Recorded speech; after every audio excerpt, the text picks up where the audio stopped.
Hello and welcome on a slightly different day anyway, a Sunday live stream. We'll see how this works for people.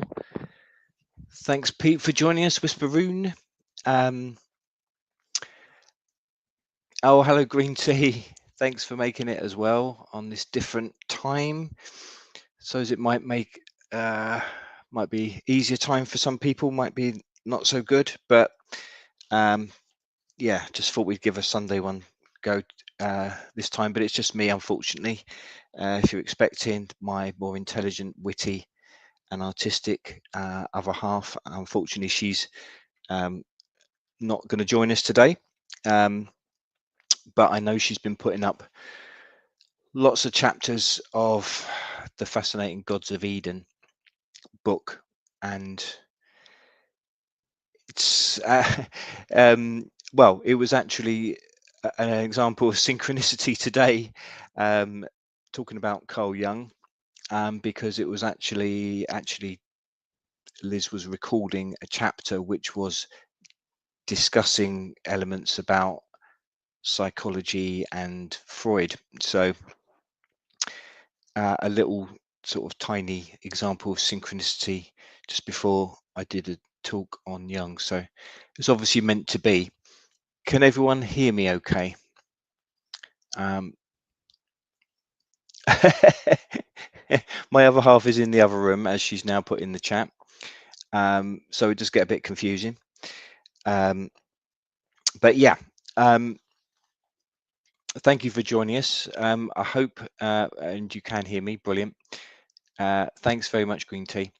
So I'll start getting into it, and there's not going to be many pictures on this one, but I wanted to start off with this Bollingen Tower, which Carl Jung built in sort of the later years of his life, and it struck me as a very fascinating place, but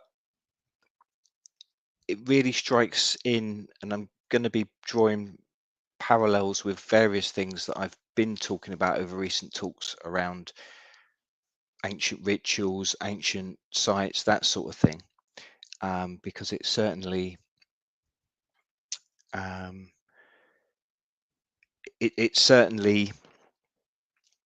I'm getting distracted by the chat there. Right, focus.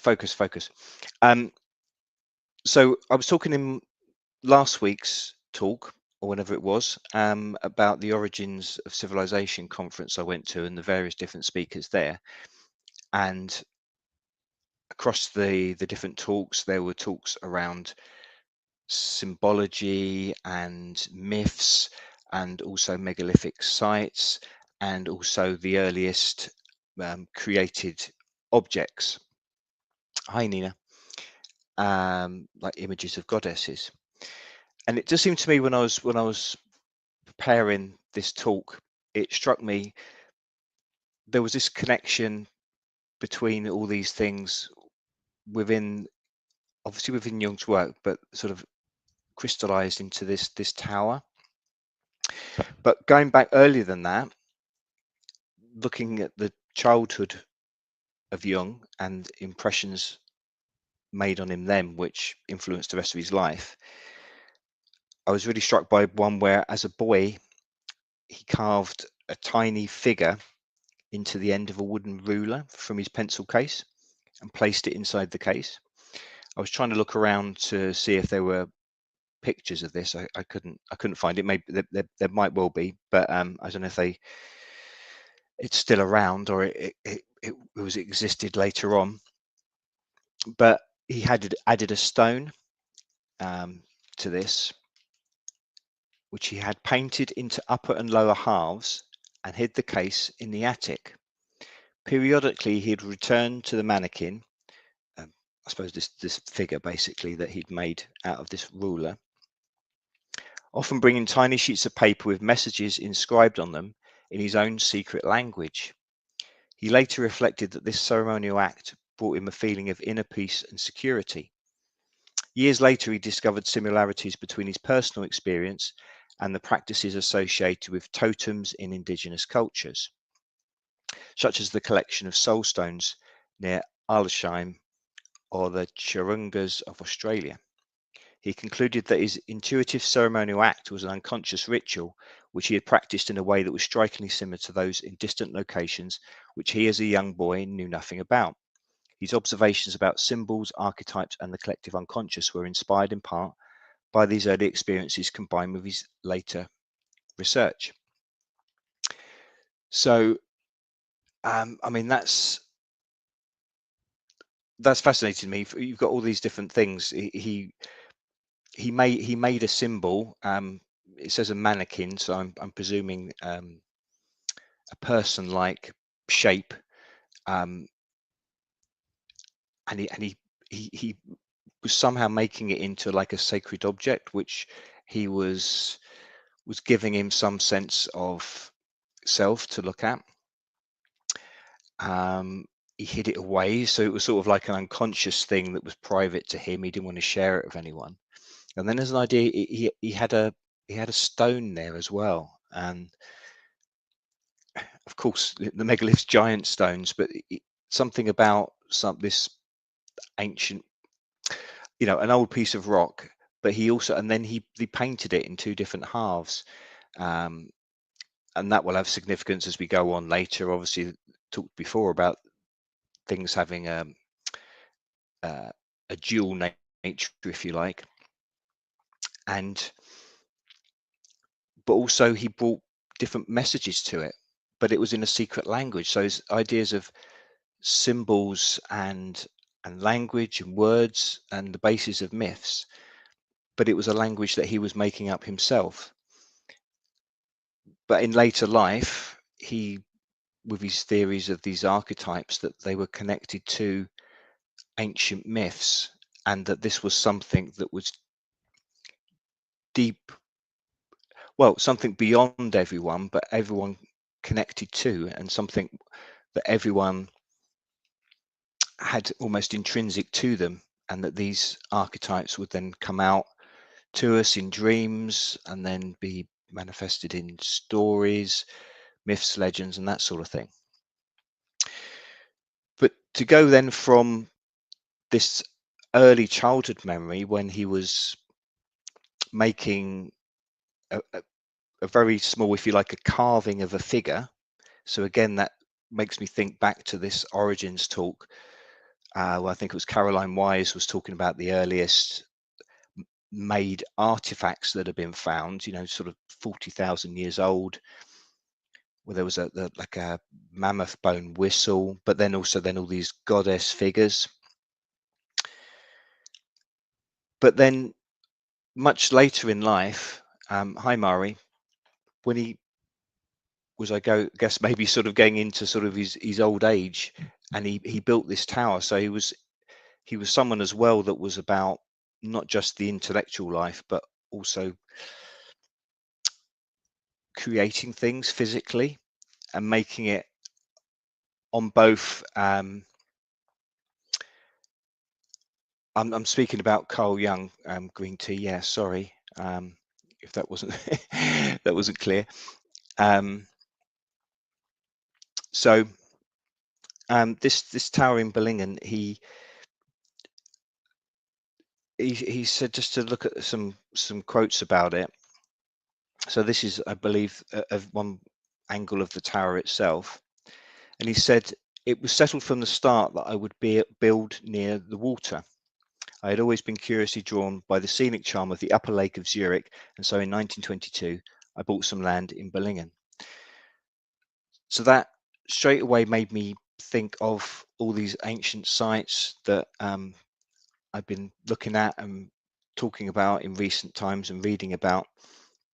And so often they're connected to water. They're by sources of water. They're by streams, lakes, or underground water, particularly around this area. So it struck me that he felt drawn to do that. And he's also said, "From the beginning, I felt the tower as in some way a place of maturation, a maternal womb or maternal figure in which I could become what I was, what I am and will be. It gave me a feeling as if I were being reborn in stone. It is thus a concretization of the individuation process.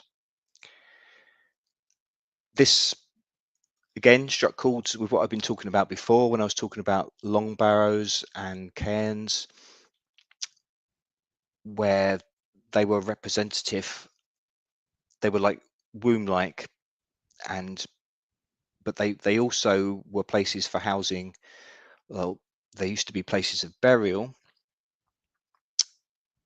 but I think definitely the idea was that they were also, it was maybe representing the underworld, but this was also at the same time representing a womb, and so there was the idea of rebirth coming out from death, and that this is why a number of these most notable cairns and barrows, like Newgrange, like my show in Orkney, and several others, where the winter solstice, the sun, it's aligned so the sun goes into the entrance to illuminate the chamber inside. And as we talked as well before, the winter solstice again is this darkest time where obviously it's the shortest day, and this was of great ritual significance, and this was also regarded as being the peak maternal feminine time. But also there was this idea that at this darkest time, when nature was, if you like, going through a sort of death, that there would then soon the days would then start to get longer, and there would be the rebirth almost simultaneous with the death. So again, his conception of building this tower, to me again, struck so many chords along with these, what I think is the theories around a lot of these ancient sites. But it's the idea of being reborn in stone as well. So that very much coincides again with this impulse, if you like, to create in the landscape something which is to do with the consciousness of an individual, but also of a wider humanity. And it's something which is to be a monument in stone, but not just to be something which is static, because there are also words and symbols engraved around this tower to, if you like, make some sort of narrative or consciousness and raising element. And there's a quote from Federico Fellini, the Italian film director, and he visited the Bellingen Tower, and he said this tower resembles a small house built on the edge of the lake. Though it is gigantic, it looks like the work of a child, an object made from clay by hand. And that made me think again, well, going back to when he was a child, Jung, and making these figure, although he wasn't making it out of clay. But this also struck a chord with me, talking about the Origins conference, Caroline Wise getting us to mold a figure out of clay, a sort of goddess-like figure that connected back through the ages. And so I quite like that image as well, this idea of connecting back through time and through the child. I think that's also going to be very important. Obviously, it's something that I've talked about a lot, and I'm going to be mentioning a bit later on. Fellini went on to say, I felt a lot of respect because it looks like a poor people's manger, but also a bit like a small theatre. And because Jung carried out his task with the humility of an old actor, as someone who repeats the roles of old Caucasian shepherds with a simple and mysterious ritual. Furthermore, the whole suits me, because not only does he attempt to reproduce something from antiquity, from the Middle Ages, but it also has a very theatrical feel to it. We went up a small and narrow staircase in the rock, and we opened a small door. First, everything was dark, but then I saw a tiny stuffy room. It had 2 small Gothic windows in thick alabaster, walls painted by Jung himself, mandalas, and a study of different myths and small objects. That makes me think a little bit as well. If you've got that room in darkness, almost like you going on a mythical journey itself to go up the tower. That's something we all know from fairy tales and legends, the going up the tower. But these images there, and parts of myths and objects, this idea again of symbols, words, and objects, which all strike archetypes, and will have had some connection to his journey, if you like, the journey that Jung had been through as a man and going through life, and now in later age, things that he'd learned presumably came out in these symbols, things that it meant something to him.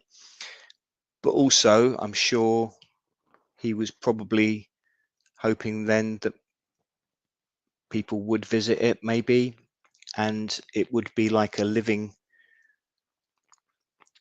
testament to his knowledge and to his studies and his theories. But again, I think it's important that he chose to build something in physical form, something in the landscape made of stone. He was obviously, he had, you know, many bodies of work, books, articles, you know, and later in his life, you know, broadcast him talking. So his influence was living on, his words, but he wanted to make it memorial in stone as something a bit more permanent as well. Of course, you know, the megaliths are still around now, although many have sadly been damaged and vandalized, etc. But still, so many do survive in some form or another, these megaliths in stone, many tens of thousands of years after they were built. So there's something that will, and they're still getting people thinking now, and they're still striking chords within people that will maybe make them think about different things about their lives and their journey and how they can develop it and go through it. So as I say, this relationship to the landscape was obviously important to him. Jung said as well around his construction of this tower, at times I feel as if I am spread out over the landscape and inside things, and am myself living in every tree, in the splashing of the waves, in the clouds, and the animals that come and go in the procession of the seasons. And certainly that seems what he talks a lot in his books, and I guess it's obviously it's the early part of the 20th century, mainly when he's writing. So he uses words like primitive and that sort of thing, and not getting in a PC sense of why primitive is maybe not the best use of the word, but I think in some cases where he's talking about how modern man is developing a consciousness which wasn't there before, because the primitives, using his word again, were, I feel like, undifferentiated from nature, because everything around them they reacted to was thrown at them, if you like, and it was just a case of existing, you know, hand to mouth. He, you know, makes reference to a number of times when he went to places like Africa and visited different tribes and that sort of thing. But I think as well, I mean, he certainly credits this way of thinking, and he's certainly not privileging the modern man, and in many ways, as I go through further on in my talk, he's certainly saying that so much of what modern humanity, the way that they have become divided and not respectful and not learning the lessons of the unconscious, if you like, and the natural world. But to my mind, I think, you know, going further back, not necessarily in his thinking, but this sort of Neolithic age, there was maybe both a connection with the natural world, but also an extremely high consciousness. So there was a great technical ability, obviously the incredible science knowledge of astronomy and mechanics, construction, however they made these enormous sites, and the incredible alignments, that sort of thing. So there was both an incredible high conscious level of thinking, but exactly at the same time there was a connection with the unconscious always. But maybe unconsciously or consciously, in his later life with this construction of the tower, there was some way where he was reaching to that and trying to connect back to that. I don't know. But what's fascinating as well, just to give extra layers to it, is this monument which he made in 1950 beside the tower, and he says he made it to express what the tower means to him. And he said, when I was working on the stone tablets, I became aware of the fateful links between me and my ancestors. I feel very strongly that I am under the influence of things or questions which were left incomplete and unanswered by my parents and grandparents and more distant ancestors. It often seems as if there were an impersonal karma within a family, which is passed on from parents to children. It has always seemed to me that I had to answer questions which fate had posed to my forefathers and which had not yet been answered, or as if I had to complete or perhaps continue things which previous ages had left unfinished. Excuse me. So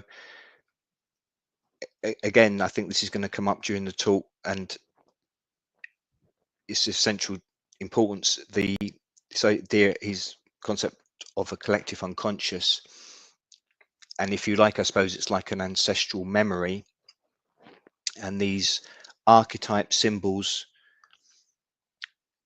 which repeat through, that come up in modern people who have no knowledge of their use in the centuries before. But there is something primeval that we inherit along with our DNA. There's something, and I suppose you have to use the word spiritual, and I think he did too. He was very much aware of the fact that there needs to be a spiritual element to life, and without that, then there's often there will be something missing, which will mean that the person can't get a full individuation, I think, to use one of his other terms, to which I maybe take to mean, I don't know if I might be putting my own interpretation into his words, but you know, I've said before how it fascinated me in the early modern times, the word in English, individual, changed its meaning, and which is why I called my novel The Individual. But it used to mean indivisible from the whole. But then from the early modern era, it came to mean what it still means now, and something is individual, a person is individual, they are a whole in themselves, but they are an individual, they are one alone, if you like. So it's the opposite meaning, from an indivisible whole to one particular element. But I would say that the two are interchangeable. So fascinates me in a way that word contains both meanings within it, the old meaning and the new meaning. So perhaps that is symbolic a little bit of how we've gone from this collective unconscious to the very individuated, often very lonely people where they feel separated or divisible, and in one form or another we have divisions between people. Hi Mab, thanks for joining us, my friend. So this idea of connecting to the ancestors, I think, is of great importance, and it's going to sound really poncy and a bit and very hippified and all the rest of it. But when I was going around Avery with Liz and with the dowsing rods, which Pete Whisperoon, thank you again, made for us, and I was going up to the stones, and like I did in the cairns in Orkney, where I possibly saw those orbs that were on the film on a short. But I was going up to the stones and I was saying thank you to the ancestors, and I was, well, sometimes I didn't have to ask because the rods just went there. But I was asking once, and it is on film, so I'll get it put up as a short sometime. But asking the rods to find the stones, and they moved of their own volition towards and touching the stones. Now, and then I was saying thank you, and I was asking ancestors to help us in this time of difficulty, and then they came back to touch me. So I feel that it is very important, and maybe that's why it's always hi Johnny, why it's always fascinated me, these idea of ancient sites. Like many people, I think it is this connection with the ancestors, with an ancestral memory, and with the idea that maybe they were connected to this collective unconscious, if you like, this primeval ocean that everything comes from, and we want to get back there, or we want more of a connection with it within us. Maybe we don't want to be subsumed in it, so we can't function in our everyday lives, but maybe it is an ultimate aim that's where we want to get back to. But certainly our relationship with our ancestors, whether the most immediate ancestors, our parents, grandparents, or we're talking thousands of years ago. But again, Jung's comments make clear that he was thinking very much about ancestors when he was making this tower and when he was making this monument afterwards. So the stone monument is located outside of the tower, and as I say, it's supposed to act as an explanation for it. And Jung himself said it's an expression of the person who lives there, even though it remains incomprehensible to people. So I suppose in a way there's this idea of maybe an almost surrealist thing of putting things out there where people aren't going to consciously understand the meaning of it, but it will provoke thought, or the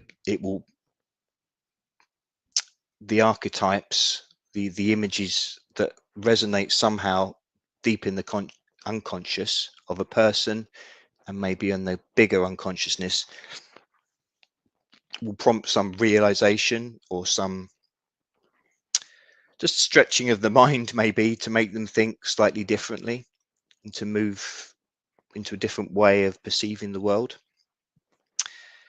So what's on these tablets on this monument? So as you see, there's a lot of different symbols and all the rest of it, but there's a translation of what's written on the stone monument. So the first side says, "Here stands the mean uncomely stone. 'Tis very cheap in price, The more it is despised by fools, the more loved by the wise. Followed by, in memory of his 75th birthday, C.G. Jung erected and made this out of gratitude in the year 1950.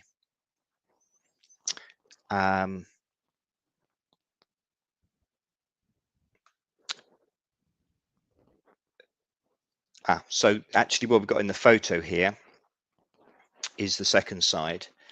So the photo on the left, and again we're going back to the archetype of the child. Time is a child, playing like a child, playing a board game, the kingdom of the child. This is Telesphorus, who roams through the dark regions of this cosmos and glows like a star out of the depths. He points the way to the gates of the sun and to the land of the dreams. And then the third side, facing the lake. I am an orphan, alone. Nevertheless, I am found everywhere. I am one, but opposed to myself. I am youth and old man at one and the same time. I have known neither father nor mother, because I have had to be fetched out of the deep like a fish, or fell like a white stone from heaven. In woods and mountains I roam, but I am hidden in the innermost soul of man. I am mortal for everyone, yet I am not touched by the cycle of eons. That struck all sorts of chords with me, because obviously my research around the lost child, which I would describe in a way as an archetype, I think, like Jung. So develop maybe just a variation on his archetype of the child. I'll talk a bit more later. But it's interesting to me that he says time is like a child, because that was certainly something which I was a big thing that came up for me when I was doing my research and my book on the lost child. It seems so many of the books, the films around a lost child, it was about some disruption of time. And it was, and again, it will come up a little bit more in the talk, similar quotes by Jung around the child and time, because of this idea of obviously the child embodying the beginnings of life, so the promise of a future. But to me, then the lost child is where that's a corruption of that. But even just the figure of the child, as the Jung talks about the child archetype, it does embody within itself notions of the past, because I think it will bring up memories for people of their own childhood. They will look at a child and they will maybe think of their own childhood, good or bad, or elements of both, I'm sure, for most. So it has this incredible strength, and the unconscious is itself, in terms of a sort of a psychoanalytic study of it, centers around the child. It's so much focused on your experiences of a child and how that then determines who you become as an adult. But of course, there is also these different stages where he talks about I am a youth and an old man at one and the same time, because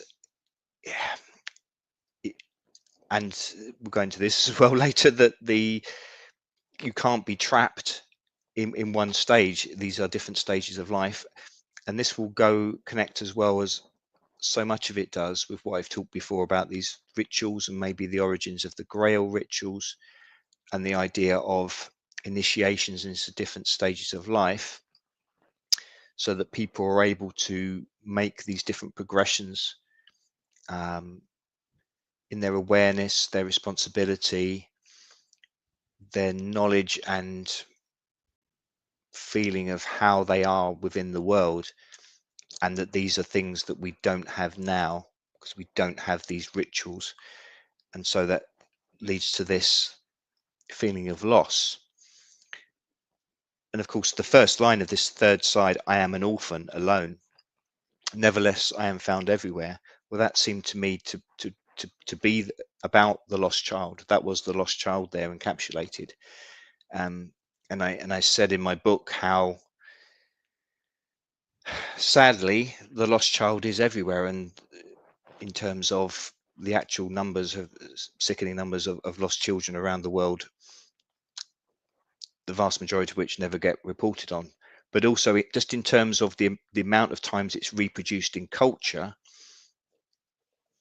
it's just everywhere. So many times it's reproduced, and yet somehow it's this thing that's buried in culture because it's something buried within us.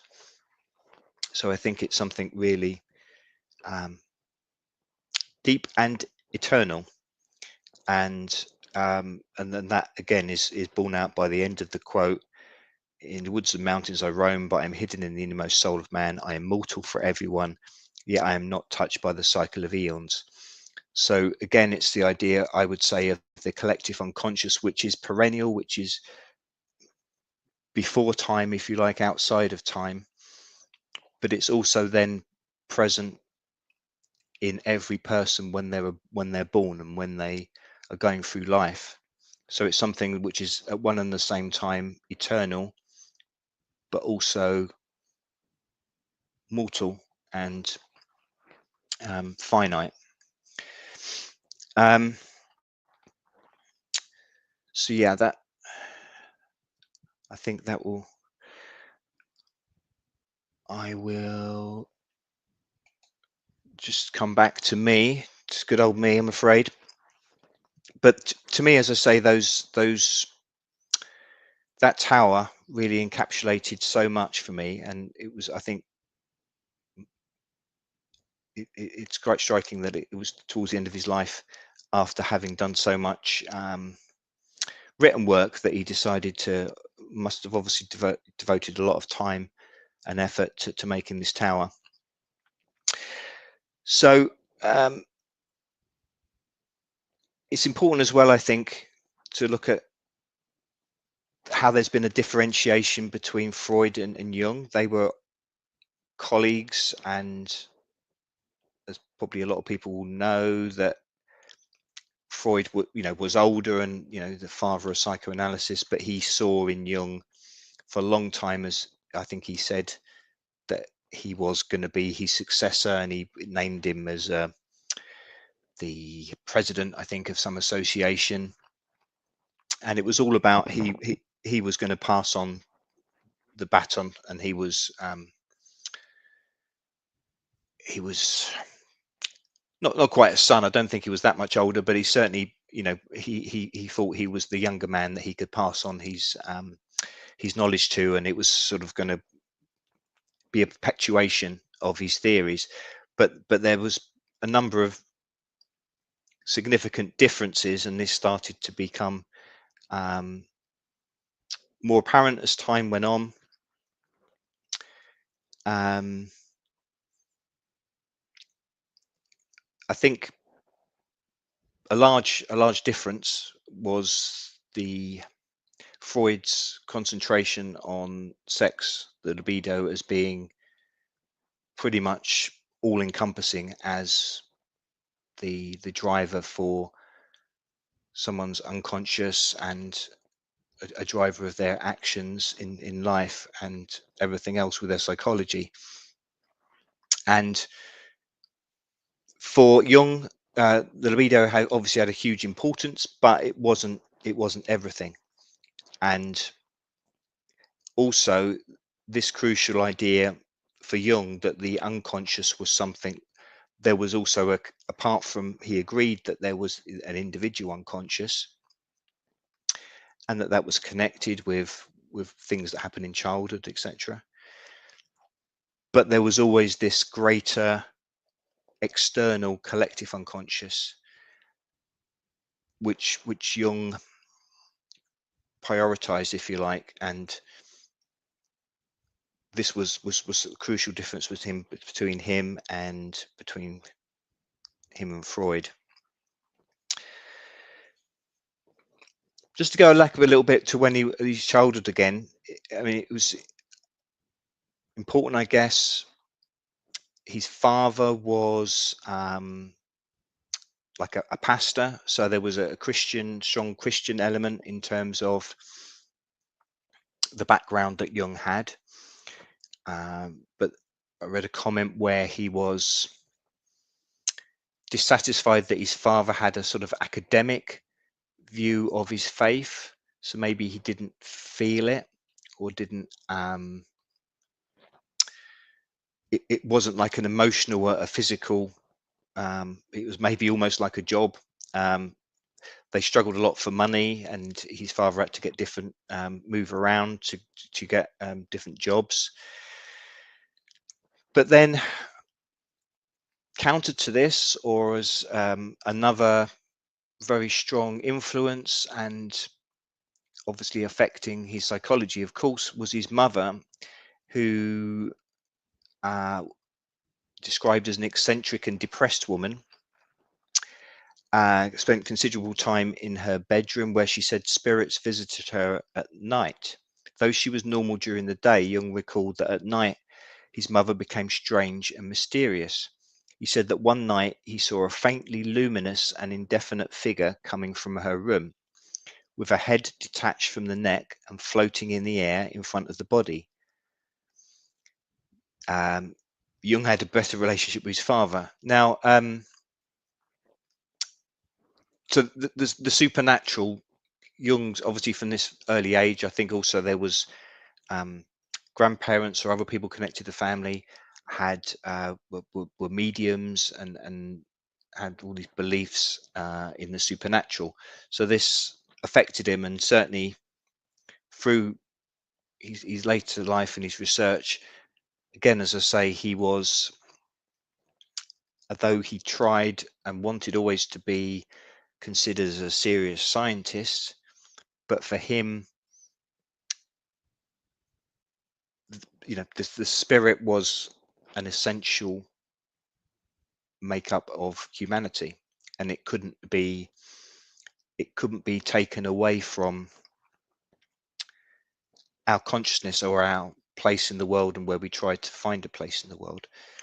And I wonder if that was one of these things. I know Freud was the first in terms of, well, he did have people before him that influenced him, but the fact that Freud became the one that society in general privileges, in terms of he's the one that they look to the most, and he's certainly his influence, even though maybe his influence has waned in terms of the scientific circles, that sort of thing. Maybe Freud has never been, or certainly not in recent times, a big consideration within major scientific circles. I know, having studied literature and cultural studies, these sort of things at university, he still, certainly up until the time when I was studying, he was still a huge influence. And he was, I think I did hear quotes where, some people on the sort of science side were like, they're still talking about Freud, they're still quoting Freud. But I think maybe in, a lot of what we know, we would say that Freud was important to those trying to move the agenda. Whether he was completely came out of that, and his work was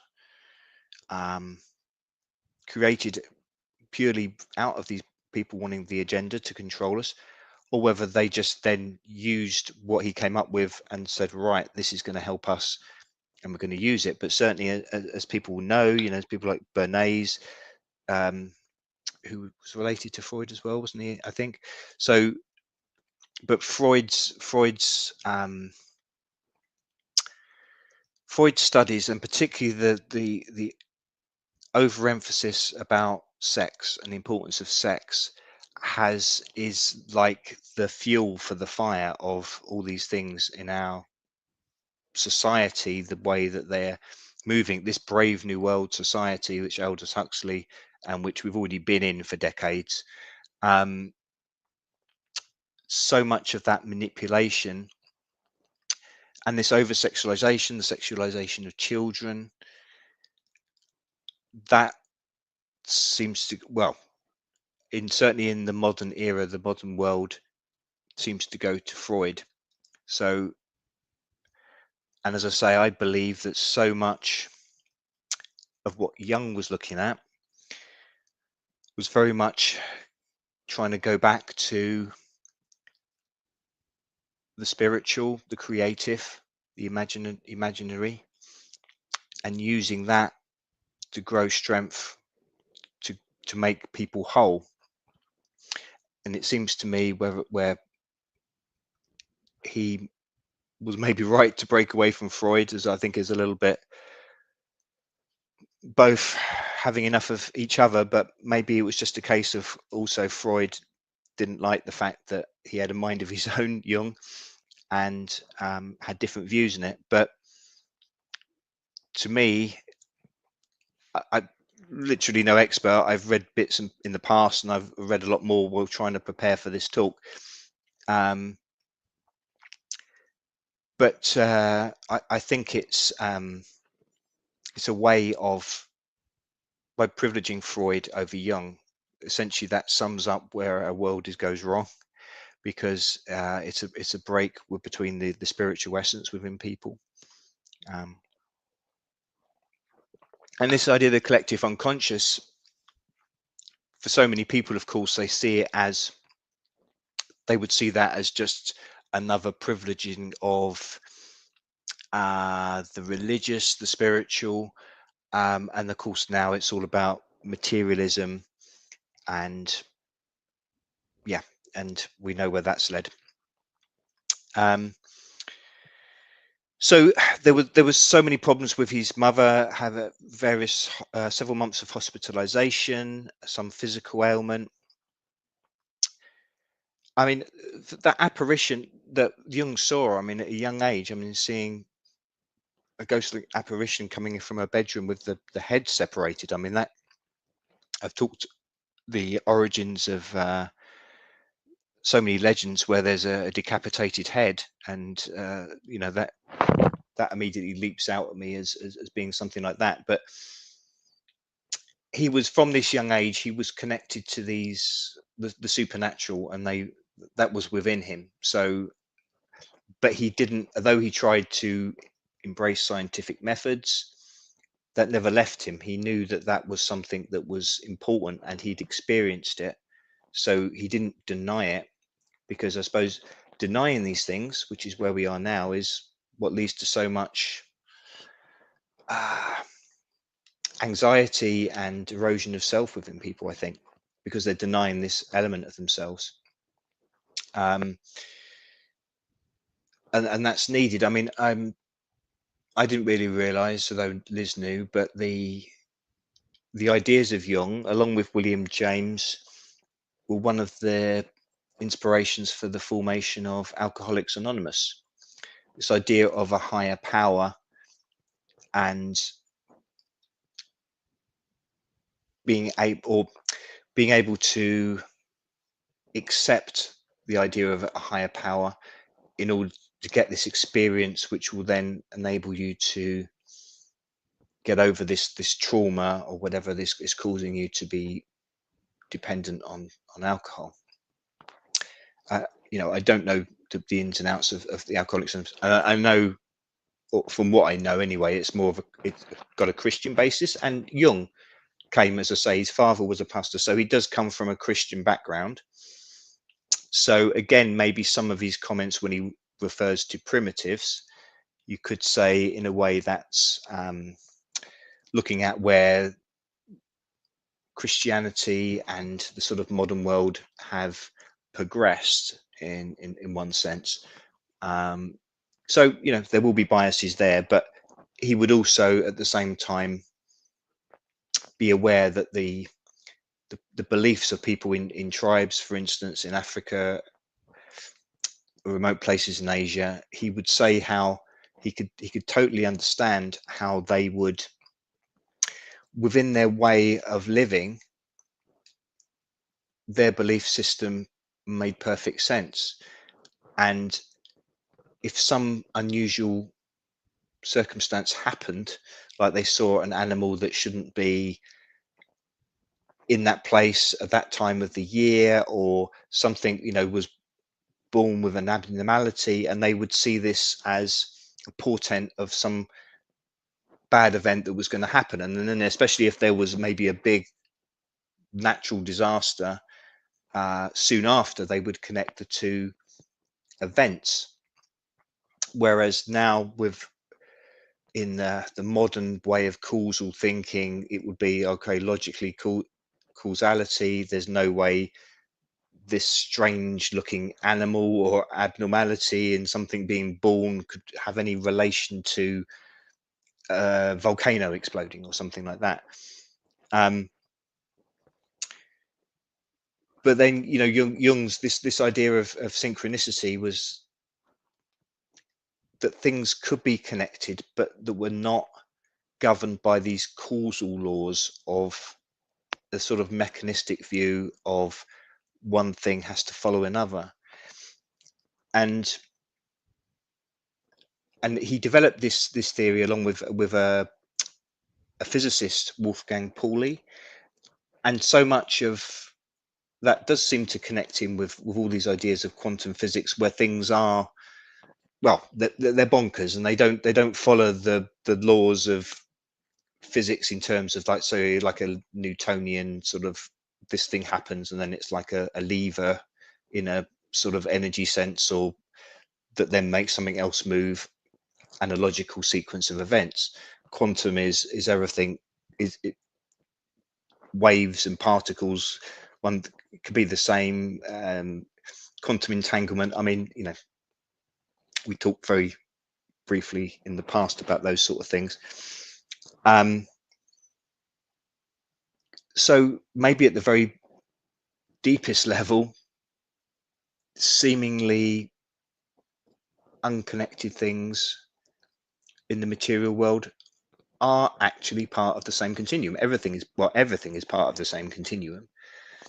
So in actual fact, I think at a deeper level, synchronicity does make a lot of sense, and we will all, I think, probably have experienced this idea of the coincidences. And of course, I suppose another level now is those people that think maybe that we are in a simulation. Then something like synchronicity will again just be another proof maybe that we're in this simulation. But there does seem to be, there's different levels of connection which are outside of the purely material, logical, mechanical clicks and levers sort of thing.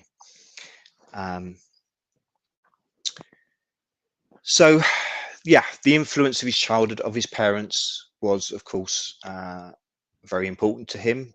In his memoir, Jung would remark that this parental influence was the handicap I started off with. And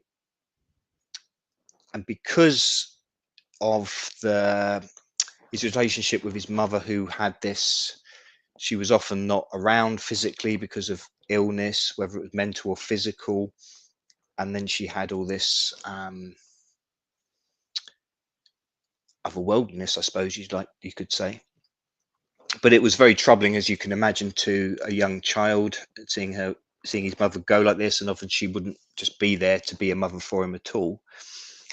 So he, through life, adulthood, going into adulthood, associated women with innate unreliability, whereas his father meant for him reliability because he was always around, but also powerlessness because he couldn't make things right, and he was I don't know, maybe in some ways a weak man, I don't know, but so he had a troubled relationship with both parents, I suppose, is what we're saying there. He would later say, I have trusted men friends and been disappointed by them, and I have mistrusted women and was not disappointed. So that's a bit of a bleak. So basically, he was disappointed with men and women, but women he didn't trust them from the start. So I don't know, but I sort of linked that again when we've been talking about the old Grail legends and about this idea of the feminine and aspects of the feminine being represented in these legends as dark, you know, as a dragon. And in a lot of the Grail legends, there is a female figure that can transform herself, maybe, or there's maybe different female characters that are different aspects of the feminine. But there is this dragon side where the hero is confronted by this frightening feminine figure or this monstrous figure, and some trial that he has to overcome, or some deception that this feminine dark character throws at him to try and get him off his path to the grail, or, you know, to wisdom, to the goal, to try and get to wholeness, individuation, however you might describe it. And possibly from that is where you get the later Grail legends we're familiar of, and you got the George and the Dragon, the slaying of the dragon.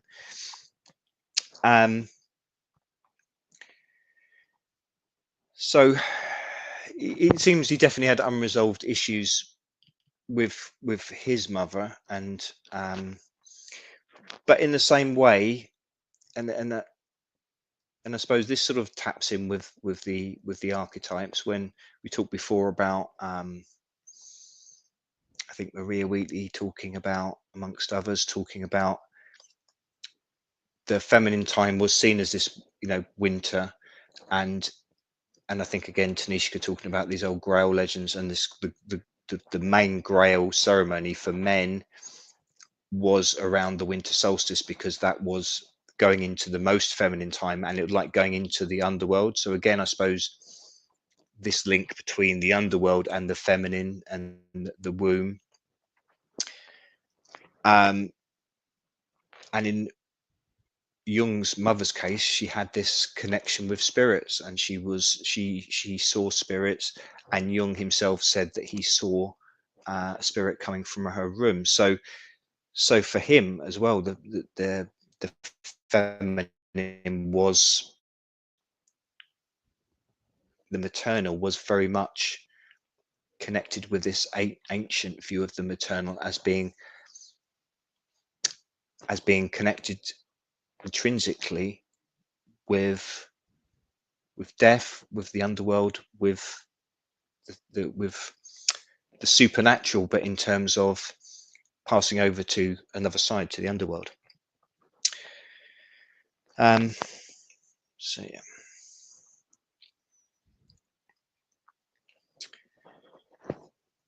Now, so he was a solitary and introverted child. There was an interesting, another childhood story that was related, and what I read was when he was 12 and he was pushed to the ground by another boy so hard that he momentarily blanked out. And apparently later in life he sort of assumed that this, or he accepted that somehow that this was indirectly his fault, whether some sort of psychological thing. But he just got this idea, oh, now I don't have to work at school anymore. And then whenever he was going to school and beginning homework, he would have this fainting fit. And this kept on happening when he was kept away from school and at home, until he overheard his father speaking hurriedly to a visitor about the boy's future ability to support himself. They suspected he had epilepsy. Confronted with the reality of his family's poverty, he realized the need for academic excellence. He went into his father's study and began poring over Latin grammar. He fainted 3 more times, but eventually overcame the urge and did not faint again. This event, Jung later recalled, was when I learned what a neurosis is. So, I mean, I haven't really looked into what a neurosis is, but I suppose I take from that it's like this was an unconscious thing that he, and perhaps he was saying indirectly caused the attack by the other boy, but he was physically having the fainting. It was happening to him. It wasn't that he was putting it on, but at the same time, it was to do with something psychological in him, where he was trying to avoid going to school. He was trying to avoid doing work. So it was like a neurosis. It was something like psychological within him that was causing this physical reaction in his body. But it was only when he realized suddenly, overhearing his father, that his father was worried about him, and also that there was a concern about how he was going to support himself if he was going to stay in this state where he was just could never go anywhere, could never study or work. And then suddenly he switched, and he overcame these physical fainting, because I guess something clicked in him psychologically, even at this young age, that he wanted to avoid this struggle for his parents, perhaps, or struggle for himself. And he just suddenly saw something in the future. He just became to realize, and I suppose that was a little stage of life thing for him, that he was realizing that he had to make a positive effort to do something that was engaging with life, where he tried to avoid something, and he wanted to keep away from school and maybe what it represented. But then he threw himself into studies, and he studies. At one point, he was thinking himself of becoming a preacher or a minister. Apparently, there was a strong moral sense in his household, and several of his family were clergymen. Then he wanted to study archaeology, but his family couldn't afford to send him to this particular university, which didn't. The nearest university in Basel didn't teach it. So he studied philosophy, and then decided against the path of religious traditionalism, and decided to pursue psychiatry and medicine. So I think that's interesting, because he was looking at one point in archaeology, and obviously there's all these connections going forward, if you like, when he was talking about, he developed his theories of archetypes. So if you like, it's an archaeology of the mind. So looking at how, in a way, again, going back to what we're doing in the Origins conference, but it's looking at how digging away under the surface, not just of an individual, to find out what makes them tick about something that happened to them when they were a kid, but into the very unconscious of humanity as a whole, and that then will reveal something about us. I think Pete mentioned something in the last talk about interest in the ancient, and now it's something about giving us a relevance or an interest in connection to something that's important for us now in our time. And so it's not just a set of random bric-a-brac that might be put in a museum, which I guess a lot of materially minded people, well, that's all it is. It's just, well, it's why are we even keeping that? It's just a time when humanity was scrabbling around in the mud, and why do we want to remember this time when we were unadvanced? We're advanced now. Why should we should be looking to the future and trying to build all this technology we can build now? Why do we want to learn about these people that erected some stones near Salisbury Plain or something like that? Interesting. Whisperoon, just a young quote: whatever is rejected from the self will appear in the world as an event. Which that's very interesting. Partly on the collective unconscious level, and I suppose our individual consciousness, what we reject, it's gonna impact the wider consciousness as well. But I guess it's maybe also that there'll be lessons, and we reject this from the self, but then maybe we'll project it out into the world, or maybe people would be think even more that the world is, everything is connected, and these things in the world will actually be giving us a message. But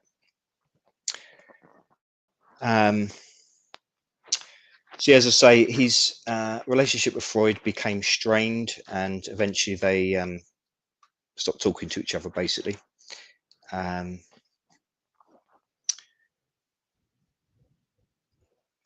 But yeah, it was particularly after 1912, when Jung published Psychology of the Unconscious, that things started to fracture.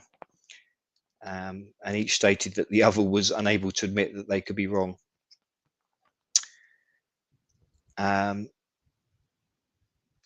He had trouble as well following the First World War.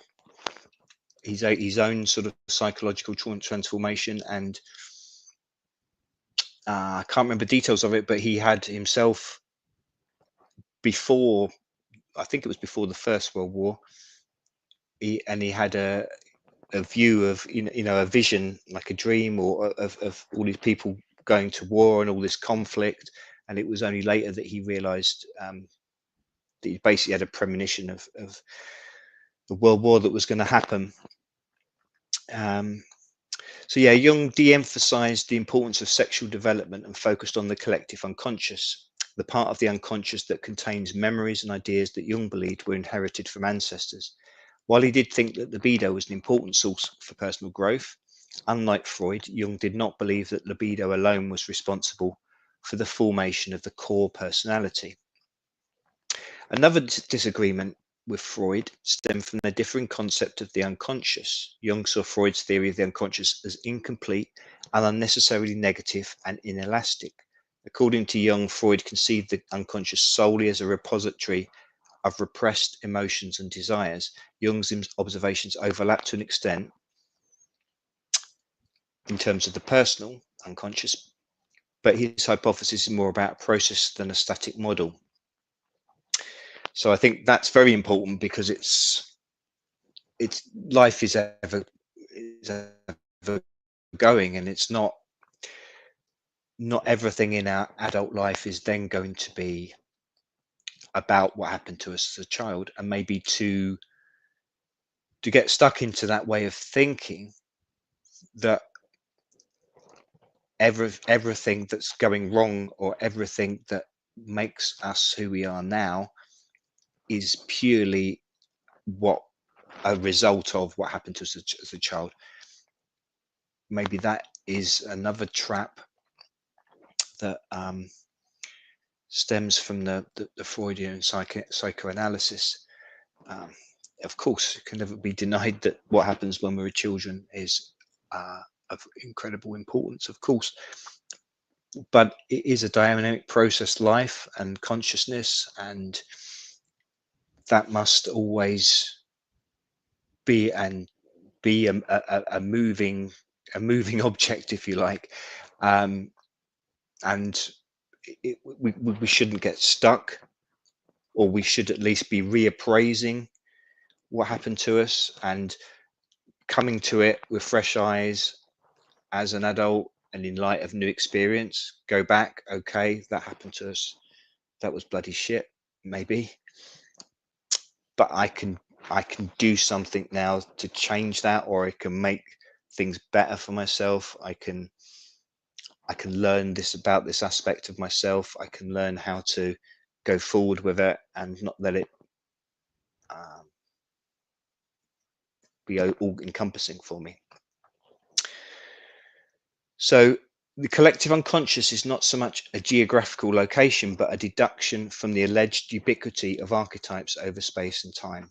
So again, it's not something that's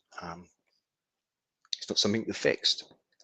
I guess there will always be, there's a collective unconscious from the beginnings of time, from humanity, but what we do now will also be adding to it and part of it. So, and that forever, those that come after us in the future. And I don't know, just things pop into my head, like talking about that Children of Men book and film, and the idea this concept of that no more children will be born, and the effect that has on society. It breaks down. It just popped into my head just thinking about that with the archetypes and about the collective unconscious and about it's for the future as well. If that stagnates, and there will be no future life to add to the collective unconscious, I don't know. I just popped into my head that is we'll call some psychic breakdown of the whole human race. So we get to where we are now. Spiritual and religious ideas have been part of man's psychology for years. Jung referred to magic as the science of the jungle, and I think probably many in the chat like me would have read things from people like Thomas Sheridan, and you know, magic's not just the science of the jungle, and magic is the science of today and every day in our reality now as well. But also, just on a little sort of aside to that, obviously other talks that I've done about alchemy and things like that, you know, the basis of what is modern science now, you know, even the good stuff that isn't paid for by the multinationals, etc. All of that, or so much of it, comes from people who were alchemists, people who studied alchemy and other esoteric knowledge. That they were the basis of. They were the basis of.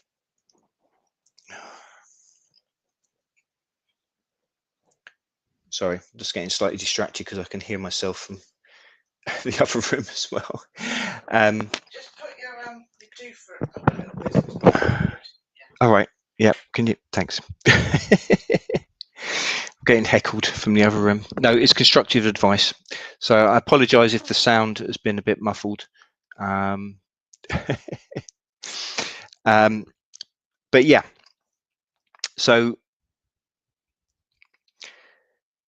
science is it is magic. Magic is science, and where science has considered itself as something separate is part of where we're getting wrong. This was an interesting quote. It's not Goethe from Jung. It's not Goethe, the great German writer, sort of a bit like their Shakespeare, if you like. It's not Goethe who creates Faust, the character who had a pact with the devil, but Faust who creates Goethe.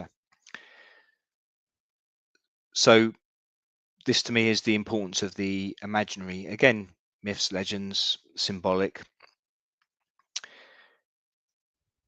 So it's by making these imaginary characters that the writer gains knowledge, and this is obviously a writer putting a character into a book. It's just a grander version of all of us having our own imaginary characters, whether it be in dreams or in a more conscious daydreaming type state, or just going through some sort of imaginary exploration in our head of what would happen if this and that. The imaginary is essential, but again, that always makes me think of Blake whenever anything that is talking about the strength or the importance of the imaginary, and also with Blake equating imagination and spirit as being in the same thing, basically. But I believe Blake differentiated imagination from fantasy, his use of a word. And for him, as I understand it, fantasy would be something more where what they guess that they're trying to trap us into now, where this idea of a virtual reality where it just becomes a trap. It's not something which is going to take you on a hero's journey, which lets you develop yourself and go through these stages of consciousness in trying to realize something more about yourself and reality, or it's not making you look at the world slightly differently to give you a different perception of what the world is, what reality is, what everything around you is, and your place in that world. It's just a two-dimensional image, if you like, even if with the grandest of new technologies, and they make it so that they do make it so that it feels like all those films where it's like you're actually walking around and it's actually like you're in the real world, but it isn't. And I know obviously you can extend that now with those people that think that the whole of our life is a simulation as well, but to me, I would say that that's a crucial difference. If it's an imagination which again is active, is not a static process, it's something where you're on a journey and you're working through things and you're using the symbols to trigger things within you. That to me is what all the best art, literature, all the rest of it should do. But we'll talk a little bit more about maybe that idea in a moment. But to go back to the rituals, where Jung talks about rituals and the importance, like rituals from the ancient world, and how they are connected in with this psychological development. This struck all sorts of chords with me in terms of the research and talks that I've given over the last few weeks and months.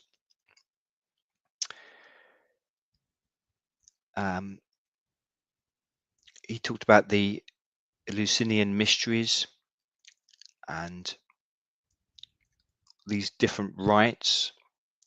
Again, I'll just read out some of this, but this is again is very similar to what we've been discussing about ancient rituals, about initiates who take part in a sacred rite which reveal to them the perpetual continuation of life through transformation and renewal. Mystery dramas about the transcendence of life, usually represented by a fateful transformation, death and rebirth. We talked a lot about that, of course, of a god or a godlike hero. What really matters is that an objective substance or form of life is ritually transformed through some process going on independently, while the initiate is influenced, impressed, consecrated, or granted divine grace on the mere ground of his presence or participation. The transformation process takes place not within him, but outside him in terms of the ritual, although he may become involved in it. The initiate who ritually enacts the slaying, dismemberment, and scattering of Osiris. Remember, I was talking all about how there's so many legends of that, of the king or god being dismembered and cast around the earth. And afterwards, his resurrection in the green wheat. Don't recall that from previous.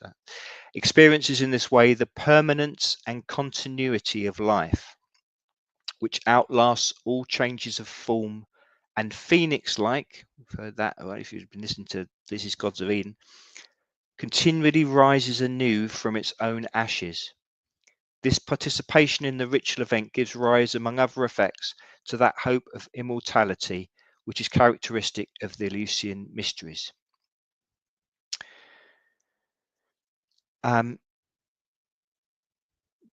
He goes further, talking about the Christian Mass, saying it's an extra mundane and extra temporal act in which Christ is sacrificed and then resurrected in the transformed substances.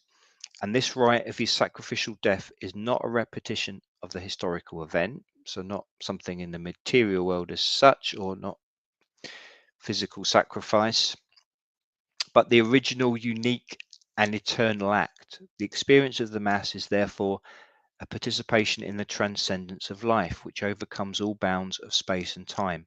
It's a moment of eternity in time. So I was talking about the Berlin Tower and about time and the idea of the child. But the importance, again, repeating there, that the idea of the Christian mass and the idea of the Jesus rebirth, and how that can be in the sacrament in some Christian forms of worship, you know, the blood of Christ, and the blood of Christ. And of course, as mentioned before, these all relate. They're the same or different versions of the same rituals that have been going on thousands of years prior to Christianity. But all of these have an importance in this idea of death, then rebirth. And again, talking about that this is both a monumental thing and a timeless thing, but also it's something that is part of the natural cycle. So it's something that is always repeating, but it also there's something that's breaks out of the physical material world. And again, whether it's the collective unconscious, or if you want to call it a god, or there's some spiritual nature that this connects into. Nietzsche substitutes for the Christian mystery the myth of Dionysus Zagreus, who was dismembered and came to life again. It keeps on repeating. What comes to us from outside, and for that matter, everything that rises up from within, can only be made our own if we are capable of an inner amplitude equal to that of the incoming content. So there has to, again, individual two senses of the word, we have to be growing enough to see the messages for what they are, and to receive the message, and for it to trigger some growth, some understanding, new awareness within us. There will be, there will be messages that will go over our head. We're not ready for it. We're not old enough, or we're not just conscious enough. We're not old enough in terms of our perceptions and our maturity. So again, it's a dynamic process. There will be the external influences around the world. The world around you will give you messages, if you like. You will see things, and you will meet people that will tell you things, good or bad. And then, but it has to be a two-way thing. There has to be this dynamic relationship between you, the individual, with the indivisible whole. So you have to take those messages, but be able to react with them. So I suppose in terms of writing your own story, so you get the archetypal images from the collective unconscious, but then you write your own story with them. You make these characters that have always been in myths and fairy tales, but then you write your own story within it that will allow you then to maybe get some extra understanding of where you are in the world, and then someone else might read it or hear it. You'll give some message or words to someone else, which they will then, if they're in the right place, might take up for themselves to create their own story. Without psychic depth, we can never be adequately related to the magnitude of our object. It has therefore been said quite truly that a man grows with that greatness of his task. But he must have within himself the capacity to grow. Otherwise, even the most difficult task is of no benefit to him. More likely, he will be shattered by it. So, I'm not sure. Just occurred to me again. I mean, it's not something that I've tried, and I know a lot of people have, but maybe that can be a thing where there's a growth of people going to do ayahuasca and all these sort of things, and on retreats, or maybe just trying it on their own. And I guess drugs in general, that just came up into my head as an example. But obviously, in terms of the rituals that would happen in a tribe, you know, maybe the shaman would be the one that would go on the journey, or if other people went on taking substances to go, again, it would maybe part as a bigger ritual. There would be instruction, guidance through how to get through the jungle, if you like, that you were faced with in when you were having the visions, the psychedelic experience, whatever it was. But now just people just maybe just taking recreational drugs and like, wow, I'm going to get high and I'm going to get some new understanding and I'm going to be, you know, I'm going to be enlightened. And then so often it becomes the reverse. It becomes a horror show and it becomes destructive. And as the words say there from Jung, that the person will end up being shattered by it because they weren't ready for it and they didn't have already the growth inside them to know what to do with the experiences that they were going to be thrown. Hi there, DJ. Sorry, I've missed people coming in as we go along, but I haven't been able to concentrate on the chat too much on this one. But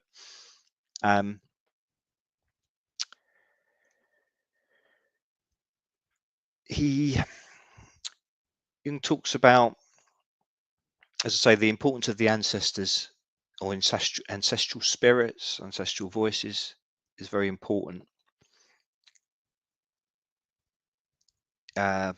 A lot of times as I say, is usually the word primitive races, tribes, etc. Ancestral spirits are supposed to be reincarnated in children. And sometimes an attempt is made to implant these ancestral spirits into the child by naming the child after an ancestor. I guess, you know, that's perpetuated up pretty much to our present day, where quite often people will name or at least give a middle name. Certainly when I was a child anyway, maybe that's drifting off with other things as well, but the idea of giving a family name from an ancestor to a child when they're born, this idea of connecting. So too primitives, I'll just keep using the word because I'm just quoting Jung when I'm saying that. So too primitives try to change themselves back into their ancestors by means of certain rites. I would mention especially the Australian conception of the Outringamijina, sorry, I mispronounced that, I don't know how you pronounce it, ancestral souls, half man and half animal. And this recalls so much of that those iconography in Göbekli Tepe and the other Teztepler sites in Turkey, as I've shown previously, when you've got a mixture of men and animals, and the animals like riding on the head. And that's often, or thought to be maybe, where their psychopomps taking them to the other world. So I suppose that would again be another, that would fit in again with this idea of the ancestors. And then to try and bring them back again, it would be part animal, whose reactivation through religious rites is of the greatest functional significance for the life of the tribe. It's therefore not improbable that these primordial forms of experience may reoccur even today as cases of identification with ancestral souls, and I believe I have seen as such cases. This is direct quote from Jung. This made me think as well, I mean, not just in terms of psychology, of things being transferred from one generation to another, but in mainstream science, not saying that everyone believes this, I think it's certainly disputed, but there have been people that believe, scientists that believe, that there is effects on the DNA of trauma, for instance, epigenetic factors, an ensemble of molecules or molecular tags on and around the DNA that do not directly change its sequence, the genetic code. Instead, they regulate DNA activity and the expression of genes by complex molecular and structural processes. Like DNA, which is transmitted from parents to children, epigenetic factors in germ cells can also be inherited. It's not known, however, if these factors are inherited in full and if they're modified by a traumatic experience or poor diet. But not that we have to get a scientist to say, oh yeah, that, you know, but I think just in terms of maybe the obvious, if a direct relative that had a traumatic experience and a child, whether it was just being literally told about it by parents or grandparents, or just maybe seeing the physical and mental after effects of this trauma and how would that be passed on to the child. But I think again, this is maybe just another further thing where there's this DNA, that there's more than just the DNA of our physical makeup, but also our psychological, emotional, spiritual makeup. And this to me just is further enhancement, I would say, in a belief that there is a collective unconscious, but something that we are all connected to, that all life is connected to. So perhaps those ancient rites in Australia and other places where there's part animal as well, that's also connecting. It's not just it goes even beyond maybe a collective unconscious of the human. It's the idea that, of course, this animist belief that spirits are in everything, and that even in inanimate objects do have a spirit, do have a life, do have a consciousness of some sort. And I talked about this before, and you know, I think there is so much in this. And again, I'm thinking again when I was at the Stones of Avebury, but I guess they're quite special stones, but that's not to say that it's just in the landscape. I mean, the quote from that Jung, when he was talking about in Bellingen Tower, he was talking about feeling that he was at one with the landscape, with the waves and the lake, and with the trees and the mountains. So he that very same animist belief that spirit is everywhere, and that we're all connected to this giant spirit, if you like. I mentioned as well in my plasma talk, I think again that's maybe another scientific basis for people who like to get scientific basis is these things. But I think if the true science that doesn't get pigeonholed into certain agenda ways of doing things is coming up with so much that connects and seems to make sense, along with the more spiritual, magical, for want of a better word, beliefs. I think it's important to talk about ritual.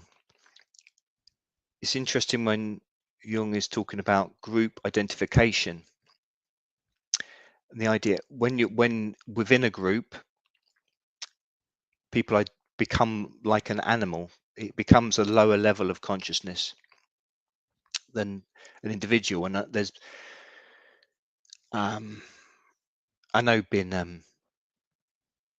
lot written about that, and of course the fact that people will behave differently if they're in a mob, they're in a big group of people. They'll feel that their personal responsibility of something is you know, they're not personally responsible. And yeah, I suppose it's very a good analogy to say it's like an animal. The mob just becomes like it's like acting in one lower consciousness, primal, just, you know, can go crazy and can do absolutely horrendous barbaric acts on other people, and it's because it's somehow that there's become this group identification which allows a complete abrogation of any responsibility, and that sense of the individual is gone.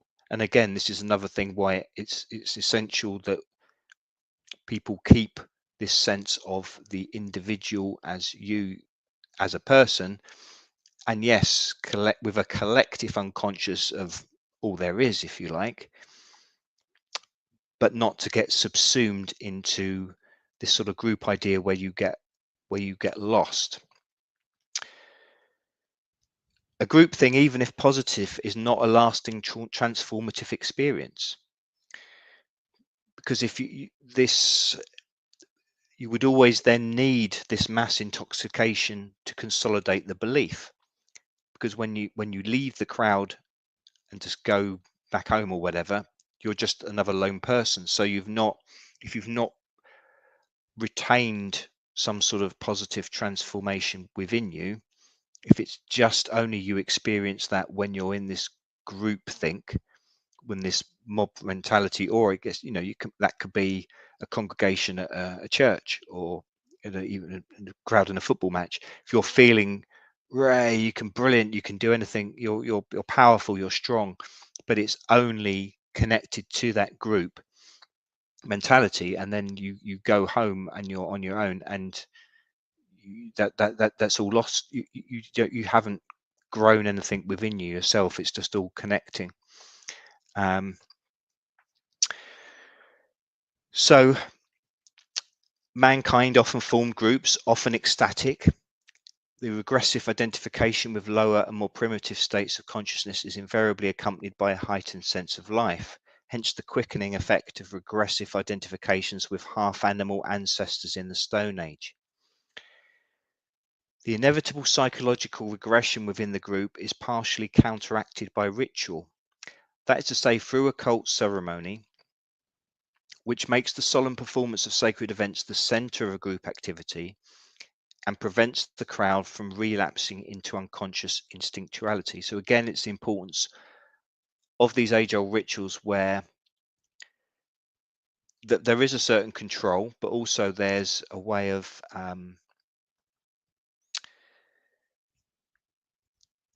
it being lessons learned that can be transformative and that can be then given to the individual to help them grow themselves, so they can then take it away. Hi, Margaret. Glad you could get here. So again, we go back to the importance of these ancient rituals, which have now been lost. So we maybe have some what are supposed to be replacements for them, but in actual fact, maybe they're just trying to reinforce this lower level of consciousness, as we know so often, where they just try and manipulate people into group mentality so they can then get them to do nasty things, fight in wars, do all sorts of terrible things. And we know obviously what's happened in the last few years, that trying to get people in a group mentality that's at a lower level to then use it as a system of control, which is certainly not something which is positively transformative for the individual. By engaging the individual's interest and attention, the ritual makes it possible for him to have a comparatively individual experience, even in the group, and so to remain more or less conscious. But if there is no relation to a center, which expresses the unconscious through its symbolism, the mass psyche inevitably becomes the hypnotic focus of fascination, drawing everyone under its spell. That is why masses are always breeding grounds of psychic epidemics, as he phrases it. The events in Germany being a classic example of this, and obviously was Jung referring to what happened in the wars. But yeah, I think this is essential, and again, what I've talked about in previous talks about the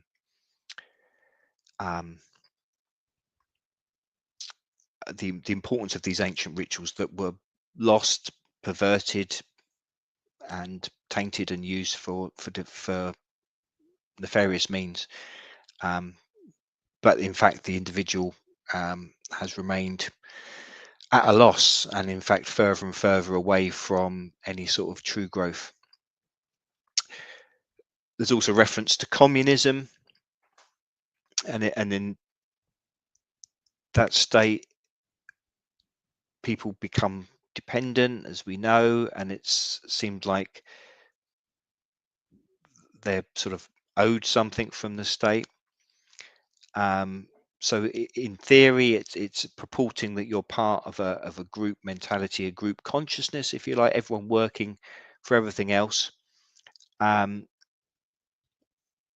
in this quote, I think it's from Jung himself, but in actual fact, communism, each individual enslaves the community, and the latter, the community, is represented by a dictator, the slave owner. So that's not a way forward either.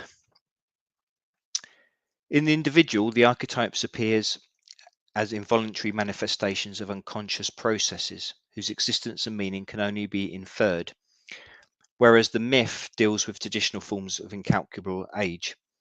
So maybe in individual it will come up as a dream, images in a dream, which the psychoanalysts will try and interpret, but hopefully we could all maybe get to the stage again.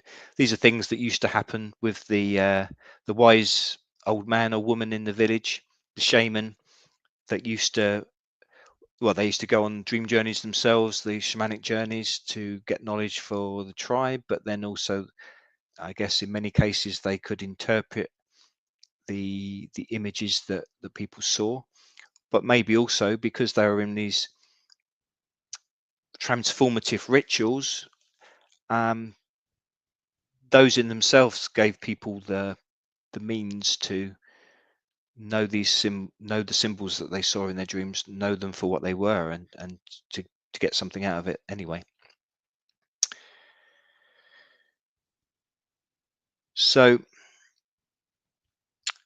again, Jung talks about the primitives, as he says. Functions such as thinking, willing, etc. are not yet differentiated. They are pre-conscious.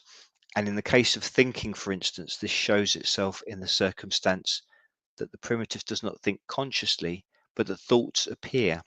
The primitive cannot assert that he thinks, it's rather that something thinks in him. I read a novel by the Australian author David Malouf, An Imaginary Life, when it's supposed to be it's a fictional story of Ovid when he's in exile, when he meets a feral child.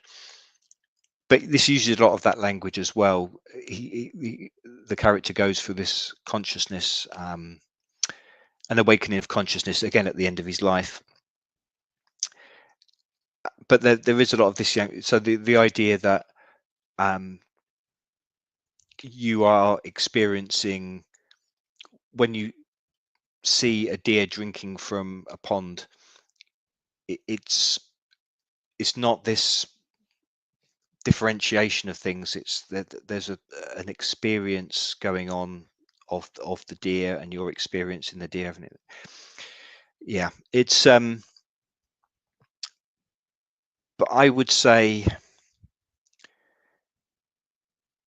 well, in many respects,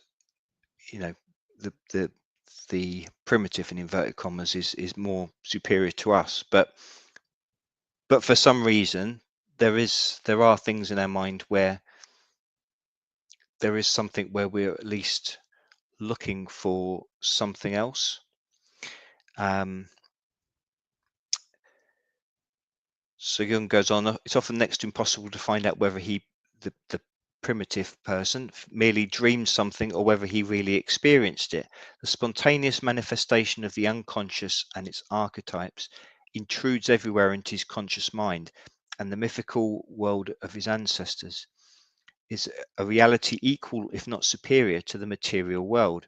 It's not the world as we know it that speaks out of his unconscious, but the unknown world of the psyche, of which we know that it mirrors our empirical world only in part, and that for the other part, it molds this empirical world in accordance with its own physical assumptions. The archetype does not proceed from physical facts, but describes how the psyche experiences the physical fact. And in so doing, the psyche often behaves so autocratically that it denies tangible reality or makes statements that fly in the face of it. So this idea that in those that are, I suppose, in tune with nature, but their life is unconscious to that. So in that case, they're closer to the collective unconscious, I suppose. But the unconscious world, the spiritual world, the magical world, it's at least as equal as the physical world he's in, if not more so. I mean, whereas I think our friend Fiona shared, I don't know who wrote the book, but I think it was someone who was having a sort of channeling visionary experience. I don't know if Pete knows who it was, but they're talking about seeing ritual around Avebury and etheric beings being part there as well with the humans who were undergoing this transformative experience in the middle of the circles in Avebury. But it was saying that in that time the world was a more malleable place in terms of the dividing lines between the spiritual, the magical, and what we just perceive now as the physical world were much more blurred. I suppose that idea of the veil being thinner, like they talk about around Samhain, but perhaps in that time it was always like that. I mean, and of course, some people now saying that we're becoming that back into that. The veil is again lifting, and that's when a lot of people, whether for good or bad, are seeing and believing that more people are having visions of things, whether it's UFOs or fairies or whatever it may be, and that again is because something is shifting.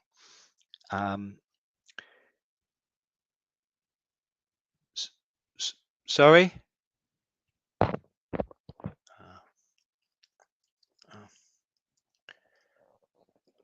Sorry. Gnomes in cars. Oh yeah, gnomes in cars. Sorry.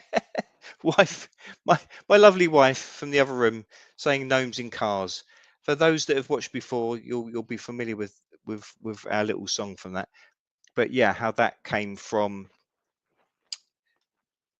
children that are supposed to experience in the park seeing all these gnomes driving around in cars.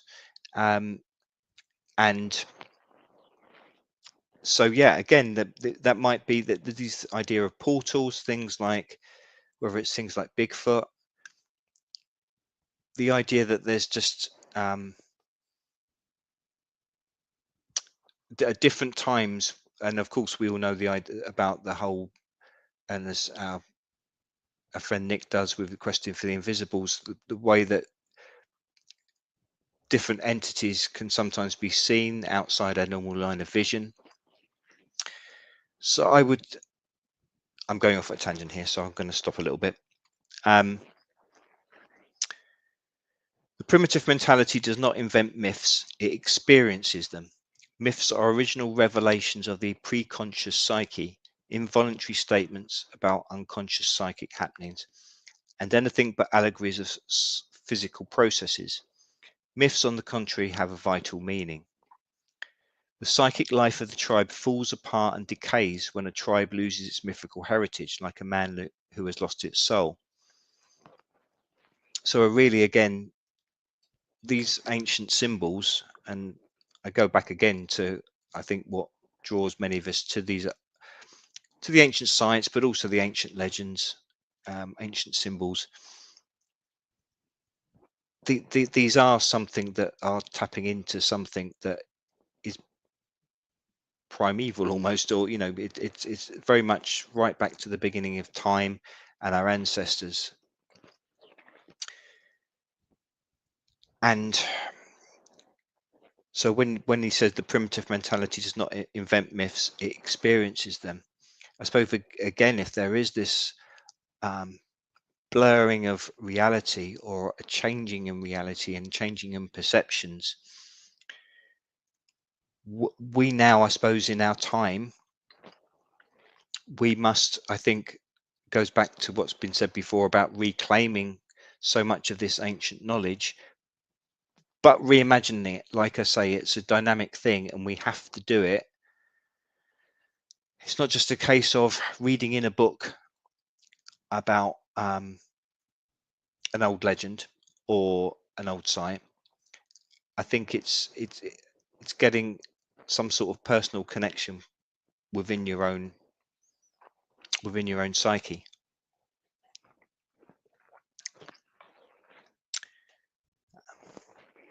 Fantasies and dreams of impersonal nature, which can't be reduced to experiences in a person's past, have their closest analogues in mythological types. So correspond to certain collective structural elements of human psyche in general, and like the morphological elements of the human body, are inherited. Although tradition and migration certainly play a part, there are, as we have said, very many cases that cannot be accounted for in this way, and drive us to the hypothesis of autochthonous revival. I think this idea that there's an original something that everything connects back to, that's native to everywhere. These cases are so numerous that we are obliged to assume the existence of a collective psychic substratum, the collective unconscious. So I think there will be so many things in dreams which, as the sort of cold, hard scientific explanation for it, if you like, or the matter of fact explanation is dreams are just where images of things that have happened during your day, they're like replayed in some jumbled up order, and there will be that, I've no doubt. But when there's other things coming out, especially when it taps into some of these ancient archetypes, then there's something deeper going on that level. So this, another thing which also made me think, talking about the DNA, but another thing, again, it's in linguistics, so it's a theory, and the name that I'm going to mention will probably have a lot of people going boo for his recent pronouncements after what happened in the last few years. But Chomsky, Noam Chomsky, began his career, if you like. He was a linguist, and he was a groundbreaking linguist, and he came up with this theory which has been taken up, I think, by linguistics in general as being, a lot of people linguistics accept that it's true, but of course there's still people that differentiate. But the idea that there are linguistic building blocks within language behavior that are inherited, so that I think he did an analysis of all these different languages all over the globe, a lot of ancient old languages, that sort of thing, and came up with certain universal grammar, I think it was termed as. So just in terms of a very basic structure of grammar, of speech, of language, which is shared over all these different languages, over very disparate cultures and different parts of the world, and old languages which obviously vastly predate technology, that sort of thing.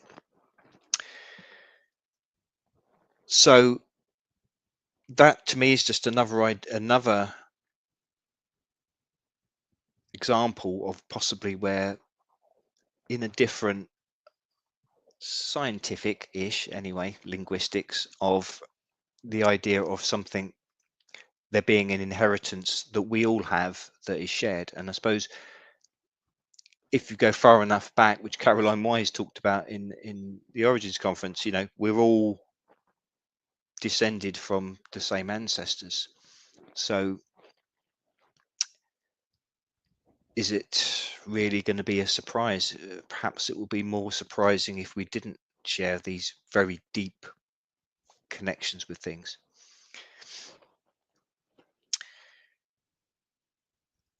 Now, it's interesting that, again, and obviously this appeals to me in terms of my studies of literature and film and that sort of thing. An archetypal content expresses itself first and foremost in metaphors. So it's the idea that you need an image to represent something else. Obviously, a metaphor is, so it's like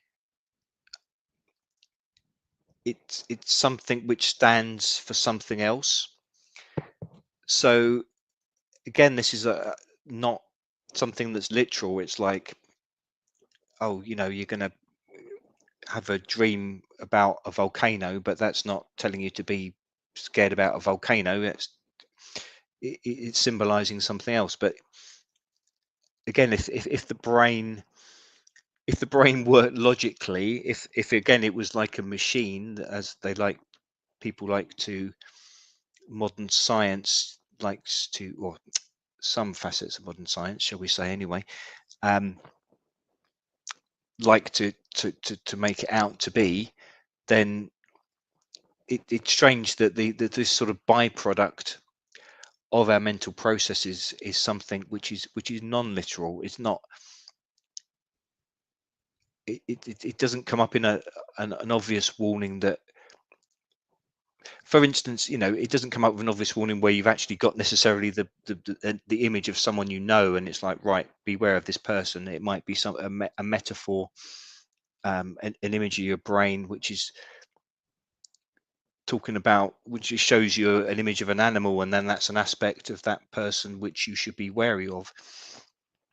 But again, the idea that within us there's something which is imaginary and creative, but it comes into us without us thinking about it, so it is unconscious.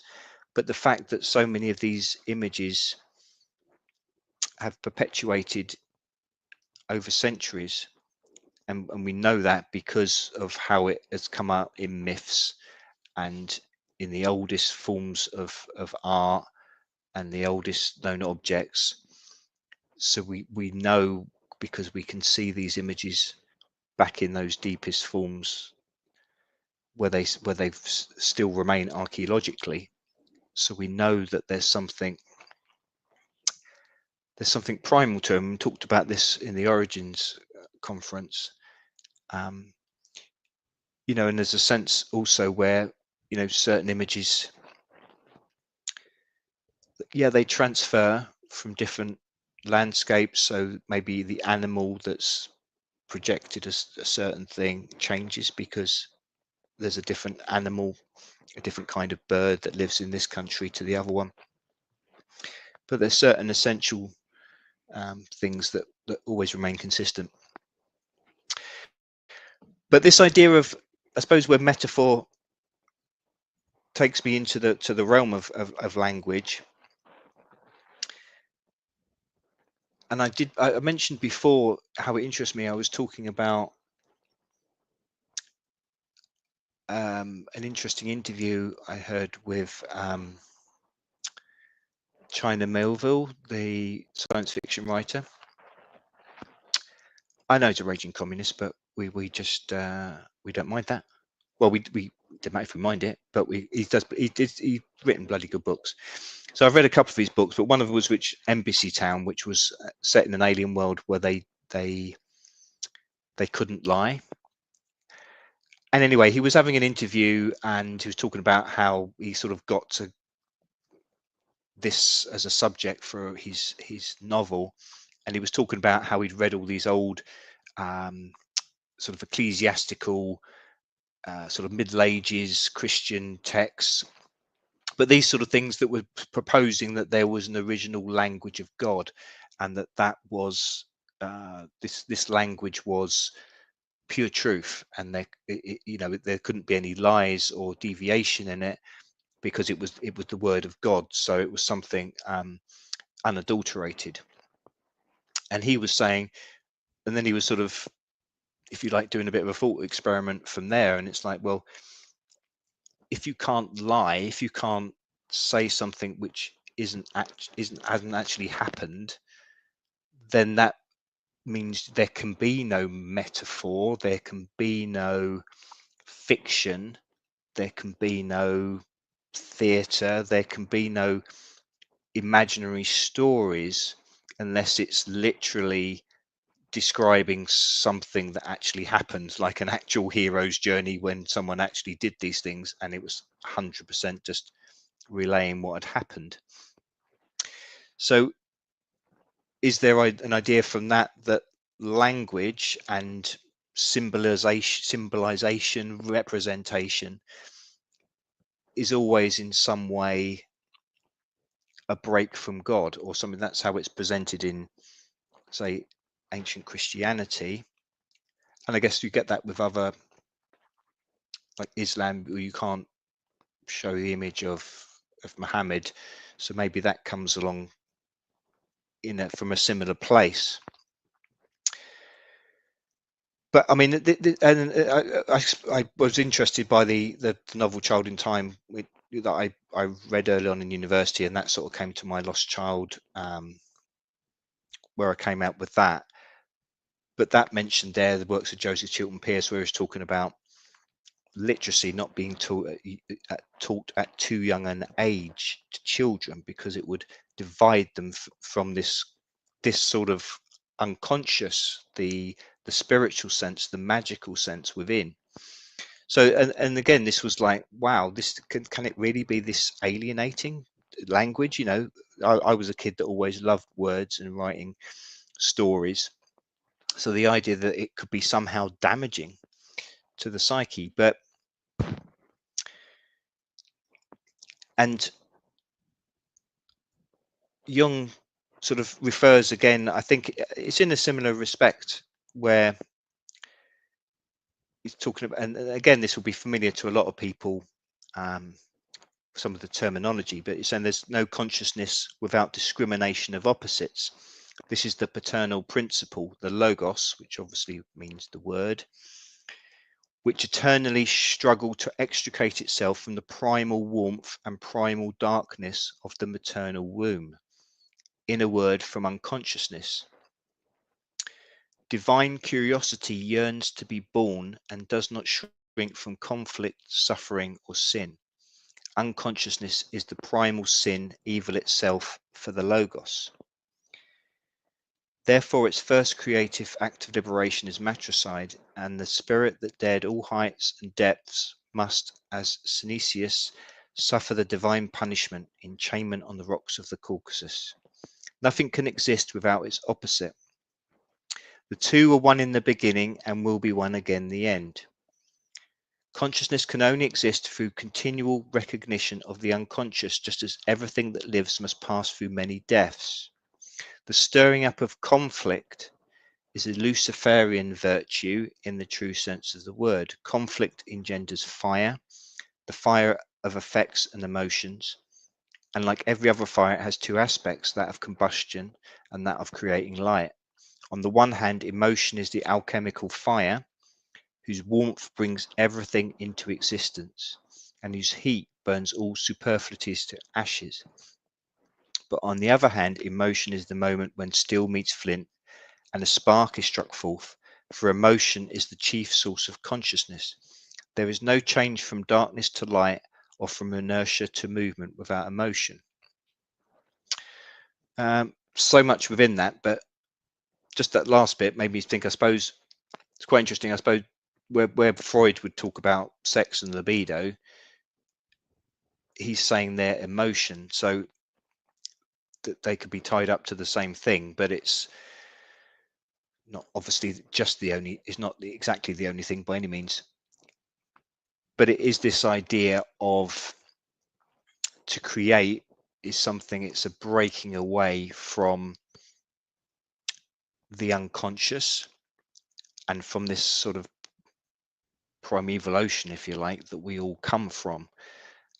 And you can also term that as being the great mother, or the from which we're all born. But to have this consciousness, there's got to be this opposition. And Jung has written a lot about alchemy, and maybe on another day I'll write more about his writings on alchemy, because obviously I've talked a lot about alchemy in the past. But this idea of there being two opposites and this conflict, and again that reminds me again of what I was talking about, these ancient legends where you have well, it used to go back to the twins, but then there was the two rival brothers, and you know, you had Osiris and Set, and it goes back again to talking about the dismemberment and rebirth, death and rebirth, which was mentioned again in there. So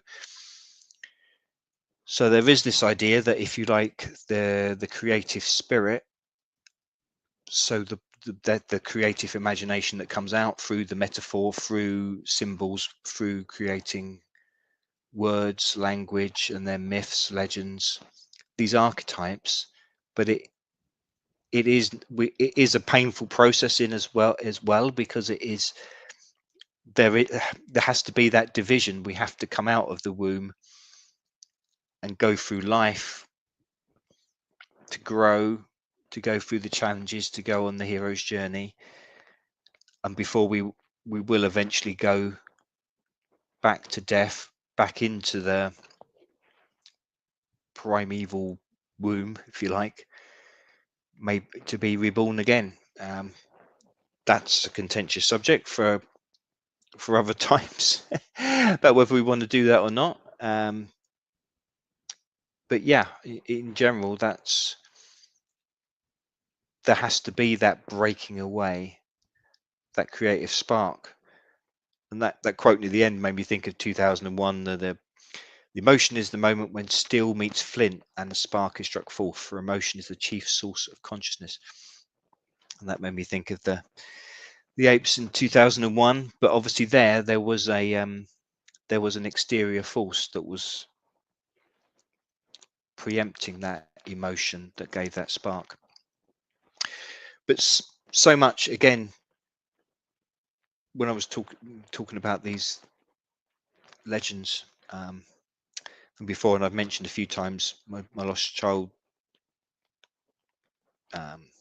research, the child archetype is one of so many, of course, but I chose to look at it because, for obvious reasons, as you people will know that have heard me talk before, that it's been of huge importance to me. So in folklore, the child motif appears in the guise of the dwarf, gnomes in cars maybe, or the elf, as personifications of the hidden forces of nature. To this sphere also belongs the little man of late antiquity, who till far into the Middle Ages on the one hand inhabited the mine shafts, and on the other represented the alchemical metals, above all Mercurius reborn in perfect form as the hermaphrodite, or infans noster. Thanks to the religious interpretation of the child, a fair amount of evidence has come down to us from the Middle Ages showing that the child was not merely a traditional figure, but a vision spontaneously experienced as a so-called eruption of the unconscious. Mr. Eckhart had a vision of a naked boy, that's about, and English ghost stories often had a vision of a radiant boy said to have been seen in a place where there are Roman remains, and this was often seen as an evil omen.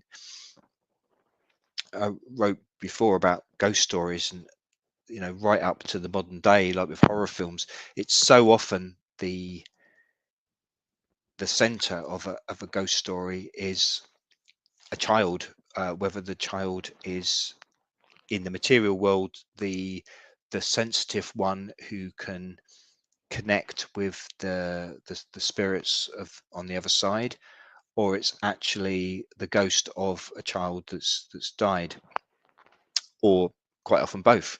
It's a child in the material world, in the living world, who's connecting with the spirit of a dead child. So that's something that, again, that has persisted through the ages. So I would say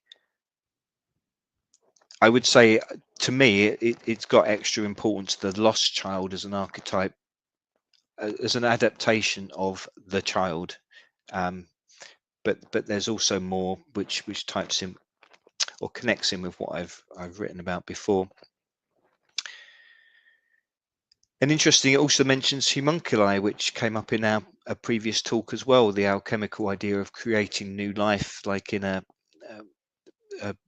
without natural means. So again, the homunculi could be seen as connected to the child archetype in some writings and imaginings. Child motif appears many times in psychopathology. Imaginary child is common with women with mental disorders, usually interpreted in a Christian sense, but again, these things will be reinterpreted depending on the belief system of the person experiencing it, or at least the particular predominant belief system in that country, that time, even if that person doesn't themselves have the strongest of beliefs in it. But homunculi also appear, as in the famous Schreiber case, where they came in swarms and plagued the sufferer. Most significant appearance of the motif is in the maturation process of personality, which Jung termed individuation. So I think this is where you get the idea of, and it connects up with, say, things like the nativity of Jesus's birth and all these other many previous myths, legends, of this idea of a divine birth, or the birth of a hero that will go on to be a savior. So this can be can the child can appear as a form of an animal. Sometimes the child appears in a cup, a flower, or out of a golden egg, or the center of a mandala. In dreams, it often appears as the dreamer's son or daughter, or as a boy, youth, or young girl. Occasionally, it seems to be of exotic origin, Indian or Chinese, with a dusky skin, or appearing more cosmically, surrounded by stars or with a starry coronet, or as the king's son or the witch's child with demonic attributes. Seen as a special instance of the treasure hard to attain motif, the child motif is extremely variable and assumes all manner of shapes, such as the jewel, the pearl, the flower, the chalice, the golden egg, the golden ball, etc. It can be interchanged with these and similar images almost without limit. So again, when I was writing about my book about the lost child, I talk about it, as I mentioned earlier in this talk, about how it's a symbol of the past. It seems this link with the cycle of life, but also it's a promise for the future. So it's these different ages of humanity.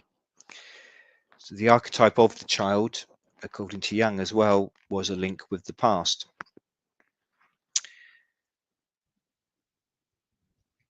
But like all archetypes, it's something which comes through in metaphorical language rather than explicit explanation of what these things means. And again, this connects with the alchemical, which obviously is why Jung was interested in it, because so much of the alchemical writing, talked in riddles, if you like, and images. So these things persist, these archetypes, these myths, but though they are many centuries old, they keep being reimagined, reborn again, like that same ritual of death and rebirth. Jung says the most we can do is to dream the myth onwards, and give it a modern dress. And whatever we do to it, we do to our own souls as well. So again, it's to the collective and the individual, with corresponding results for our own well-being. The archetype, never forget this, is a psychic organ present in all of us. A bad explanation means a correspondingly bad attitude to this organ, which may thus be injured. The ultimate sufferer is the bad interpreter himself. Hence, the explanation should always be such that the functional significance of the archetype remains unimpaired, so that an adequate and meaningful connection between the conscious mind and the archetype is assured. The archetype element of our psychic structure represents or personifies certain instinctive data of the dark, primitive psyche, the real but invisible roots of consciousness. Of what elementary importance the connection with these roots is, we see from the preoccupation of the primitive mentality with certain magic factors which are nothing less than what we would call archetypes. This original form of religio, which apparently has got a basis in the meaning of looking back, is the essence, the working basis of all religious life, even today, and always will be, whatever future form this life may take. And I guess, thinking about it just off the top of my head, I mean, just certainly with the Christian religion, but I guess whether it's a tribal belief or the big Abrahamic religions, so much of it is looking back at the ancestors or the spirits. And of course, you know, these religious places are usually places as well where we honor the dead, and you know, we have religious rituals for death and for birth. The child motif is a picture of certain forgotten things in our childhood, but the archetype is always an image belonging to the whole human race, and not merely to an individual. So the child motif represents the pre-conscious childhood aspect of the collective psyche.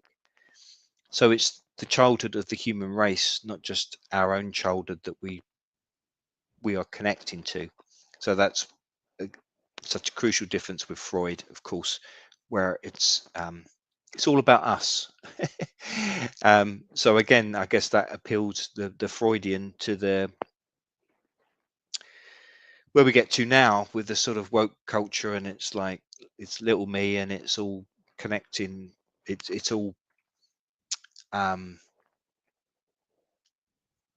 yeah, it's all about me, but only in terms of often in the terms of me being a victim, and you know, but not this idea of not a real collective, like the ultimate collective, which is unconscious and outside of the material, and then connecting to us making a personal growth as an individual where we accept responsibility, we grow ourselves, and we can have our own strength to move forward amongst the consciousness with everyone else.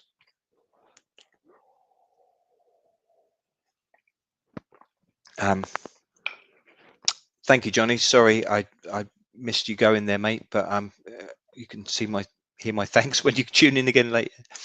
How are we doing, my good, lovely wife? Girl, listen upstairs. I did your picture. Oh, wow! Did you a picture of him? Wow! Creatified him. Wow! Look at that, everybody! My amazing wife. Look at that. Creating. Yep. Excellent. Right. Okay. Lovely. Right. We'll move. Right. Okay. I'll keep going a bit longer. Still. Oh Christ! I don't think we've got much battery on this thing. So we've got 5 bloody hours. maybe. All right. Okay. Maybe won't be too much later, people, but we'll keep going. We'll keep going for those that have got the stomach for it. You got lots of wows for your drawing. Okay, so again, it's important we're talking about when we talk about the child in terms, you know, in the same way I had to keep remembering when I was writing about the lost child, although I did mention some real life cases, but Here we're talking about an archetype, so it's something that's beyond any physical child. So again, I think that's important. It's always to not lose sight of. So again, this idea of people get entrapped into thinking that it's them that they have to. Oh God, this could get messy. Plug it in because All right, hold on, everybody. they can't see me. You're just a vision. Hold on, this is seamless, isn't it? I've got things going on. You got things going on. See you later. All right. Yeah. All right. Ooh. Sorry about that, everybody. Right. Keep going. Okay, I will. Thanks, Margaret. So, having said that it doesn't relate to an actual empirical child, that may be a vision of oneself that someone sees due to a disassociation having previously taken place between past and present. Such disassociations come about because of various incompatibilities. For instance, a man's present state may have come into conflict with his childhood state, or he may have violently sundered himself from his original character in the interest of some arbitrary persona, more in keeping with his ambitions. He has thus become unchildlike and artificial and has lost his roots. So I think that's very, very relevant to the modern world, where people are increasingly divided from themselves, and certainly so many people, well, as I'll come into later, coming to a little bit now in passing, but it's that there is Jung has talked about how there's obviously in his time a crisis of masculinity in terms of there being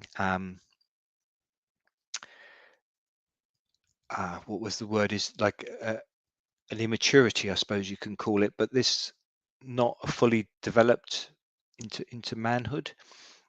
And so I think again, you've got to get a balance. You don't want to be trapped in the childhood state as you grow into an adult and not being able to fully grow up.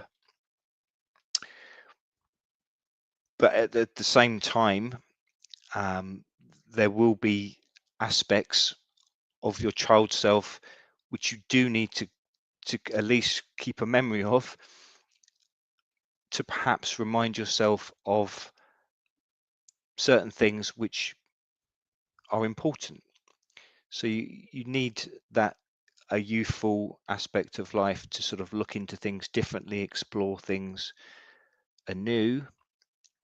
But at the same time, we've got to the stage now where there's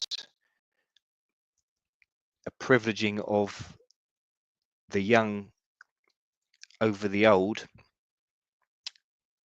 So where in the past, the old used to be the custodians of the old laws, the old ways, the ones that had experienced things and learnt things over decades, and then they would impart wisdom to help the young. They but now it's so much, it's prioritizing of the youth. But again, I would say it's that's only for appearances, if you like. It's not really it's just the powers that be want to say that the youth are the ones that we should listen to, because actually they can then manipulate the youth, and they're the ones that have been brainwashed into these new ways of thinking that those in power want. So those who have maybe got some sort of individuation where they've learnt things and got some wisdom, they don't want that to be passed on. They want the youth to think that they know it all, when actually they just know what's been told to them as being the prescribed thing. Green Tea said, we used to respect and venerate the elders, but now they want to erase the memories of the past. And yes, That's very much, very, Margaret saying there are no rites of passage. Very true, both. And that again, it's important of the importance of the ancestors, but the importance of these stories. But I suppose that's the thing, the childlike reimagining of stories and that involvement in a story, so you feel yourself in it. That kind of exploration of the childlike mind is important to have, but it needs to go hand in hand with the wisdom. And of course, so many of the legends and the stories, they're about that. You know, you got the young hero goes out on the journey, but they get these trials and tribulations, and they often meet a wise man or woman along the way that will give them guidance and help them out. So both aspects are necessary. Um, oh,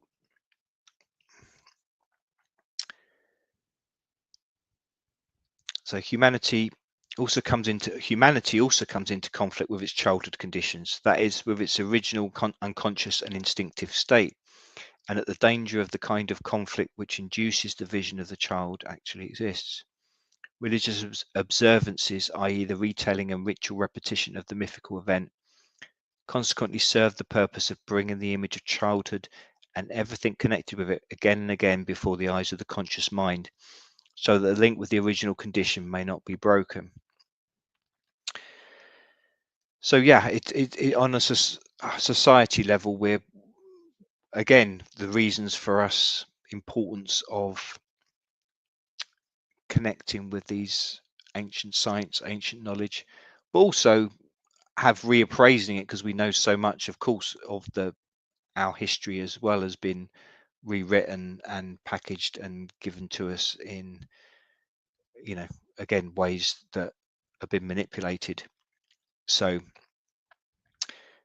again, that makes us lose a true connection with our past, with our ancestors, because we're fed lies about that history. So maybe in that way, a metaphorical connection is the best way, or it's at least an alternative way where we can't fully trust what we're told about the past. And then, of course, things have been lost as well in terms of a lot of the knowledge that the ancient people had. So sometimes maybe it just has to come through us through spiritual experience, a vision, images. The child motif represents not only something that existed in the distant past, but also something that exists now. That is to say, it is not just a vestige, but a system functioning in the present, whose purpose is to compensate or correct in a meaningful manner the inevitable one-sidednesses and extravagances of the conscious mind. So it's the child is the past, it's the future, and it's now. And this is why I was saying that the lost child symbolizes so much.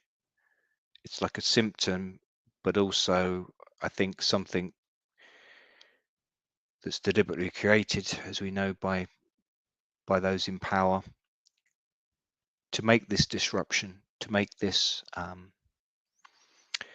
disconnection, to stop us getting our individuation, becoming whole, to connecting with this unconsciousness of the collective unconscious of the past, with the spiritual, with the magical, with the child of the human race, which I suppose is going to be those megalithic builders in many ways. And also just thinking there, when I was talking about the veil thinning and about reality, perceptions of reality shifting. So as I was saying in my book, this idea of the lost child disrupts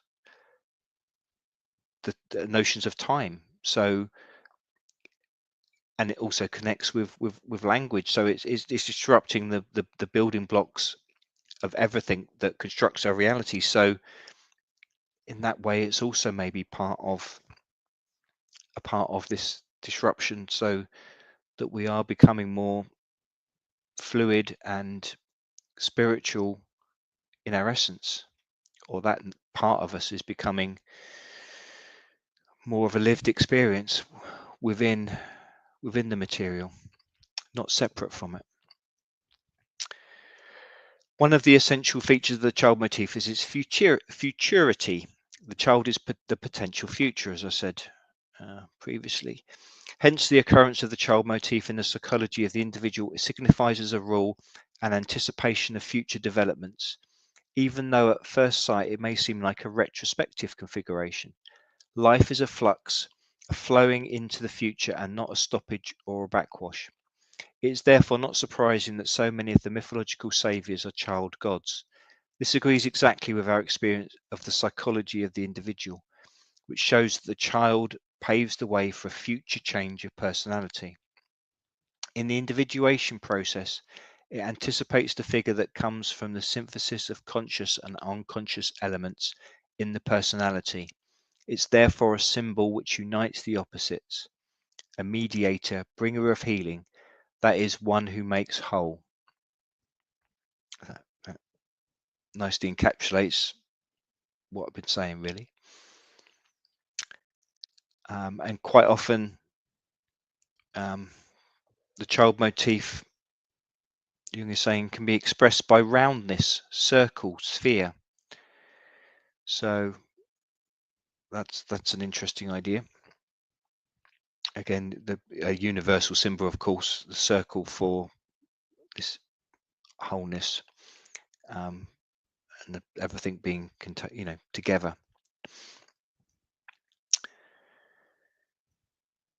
So symbols frequently occur at the beginning of the individuation process that are observed during infancy. Sometimes the child looks more like a child god, sometimes like a young hero. Common to both types is a miraculous birth. So of course that's in so many religions. And the adversities of early childhood, abandonment and danger through persecution, the lost child. The phenomenology of the child's birth always points back to an original psychological state of non-recognition, i.e. darkness or twilight, of non-differentiation between subjects and object, where everything is all one. It's all the unconscious. Of unconscious identity of man and the universe. This phase of non-differentiation produces the golden egg, which is both man and universe, yet neither, but an irrational third. That's an interesting idea, the irrational third. That's a good name for a band. But it is that, I guess that's the idea of opposites, and you have the two opposing, but then you get the third. And I guess obviously the man and the woman, another thing that's being disrupted. But then the child comes from that, the irrational third. That's an interesting concept for it. But I suppose a child is irrational. It's certainly not because it's completely outside of a material consciousness anyway. So that's it. It's sort of a product of the two opposites, and also a product coming out of this primal womb, of this primal collective unconscious. The symbols of the self arise in the depths of the body, and they express its maternity every bit as much as the structure of the perceiving consciousness. The symbol is thus a living body, hence the child is such an apt formula for the symbol. The uniqueness of the psyche can never enter wholly into reality. It can only be realized approximately, though it still remains the absolute basis of all consciousness. The deeper layers of the psyche lose their individual uniqueness as they retreat farther and farther into darkness. Lower down, that is to say, as they approach the autonomous functional systems, they become increasingly collective until they are universalized and extinguished in the body's materiality, i.e. in chemical substances. The body's carbon is simply carbon. Hence, at bottom, the psyche is simply world. In this sense, I hold Karenyi to be absolutely right when he says that in the symbol, the world itself is speaking.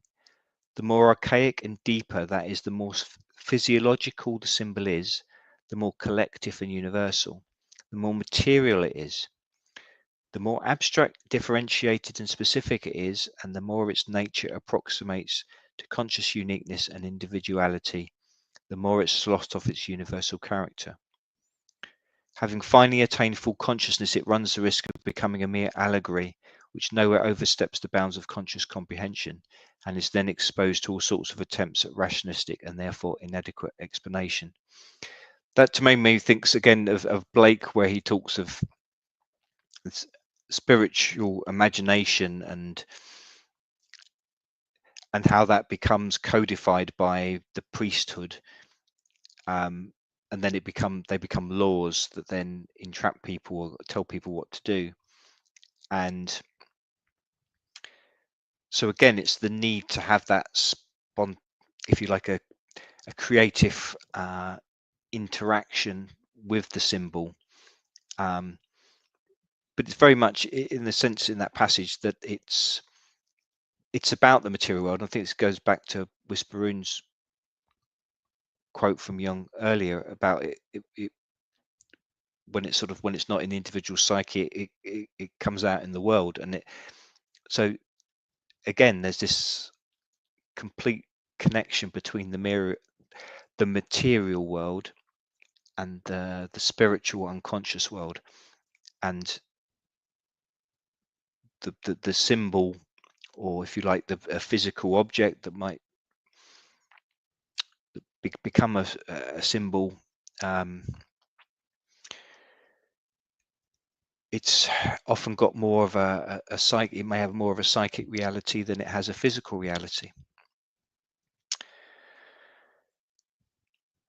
Just going into the actual child, if you like, actual children, people incline more than ever, and of course this would have been written by Jung in about the first half of the 20th century. So, but it's become even more a thing now. People incline more than ever to educate children and nothing more. Children are educated by what the grown-up is and not by what he says. The popular faith in words is a veritable disease of the mind, for a superstition of this sort always leads further and further away from man's foundations and seduces people into a disastrous identification of the personality with whatever slogan may be in vogue. That is so much of what we've got now. Meanwhile, everything that has been overcome and left behind by so-called progress sinks deeper and deeper into the unconscious, from which re-emerges in the end the primitive condition of identity with the mass. Instead of the expected progress, this condition now becomes reality. So that's very much where we are now. So this is interesting there, because it's like everything. Like I was saying about the words when it's in myth, and when it's a dynamic, it's symbology, it's in the archetypes, then it's good. But when it just becomes these kind of words that are, it says, use the word superstition here, but if it's words that have become laws, or they've just become codified, or just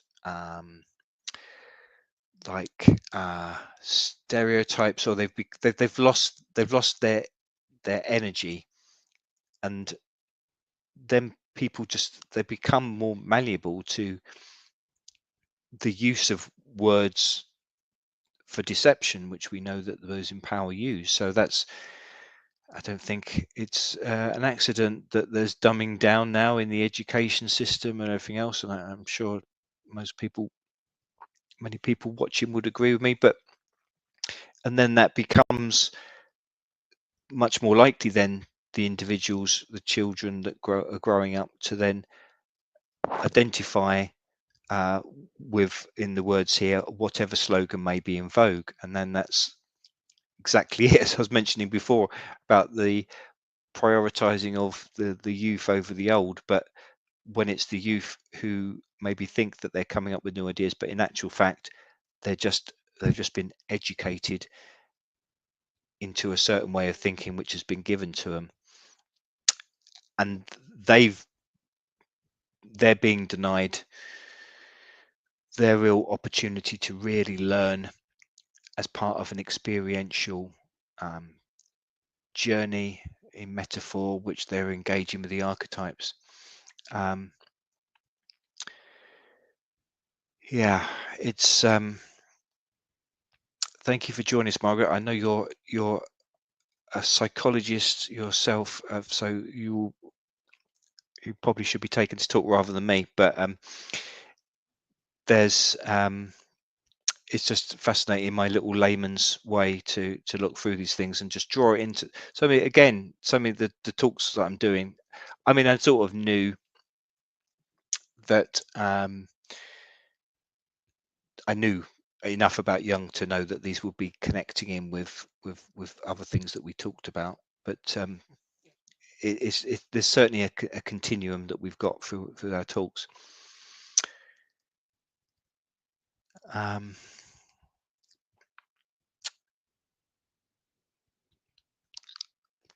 So,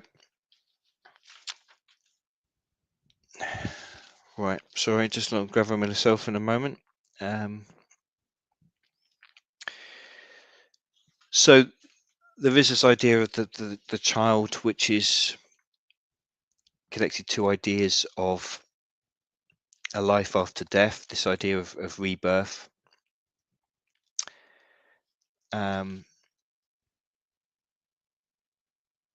But as I say, it connects so much to our lost child archetype, which I've written about. I've written down another quote from the books that I've been reading. There's a couple of others as well. We've got a few in the house. Consciousness hedged about by psychic powers, sustained or threatened or deluded by them, is the age-old experience of mankind. This experience has projected itself into the archetype of the child, which expresses man's wholeness. The child is all that is abandoned and exposed, and at the same time divinely powerful. The insignificant, dubious beginning and the triumphal end. So it has all these things, and I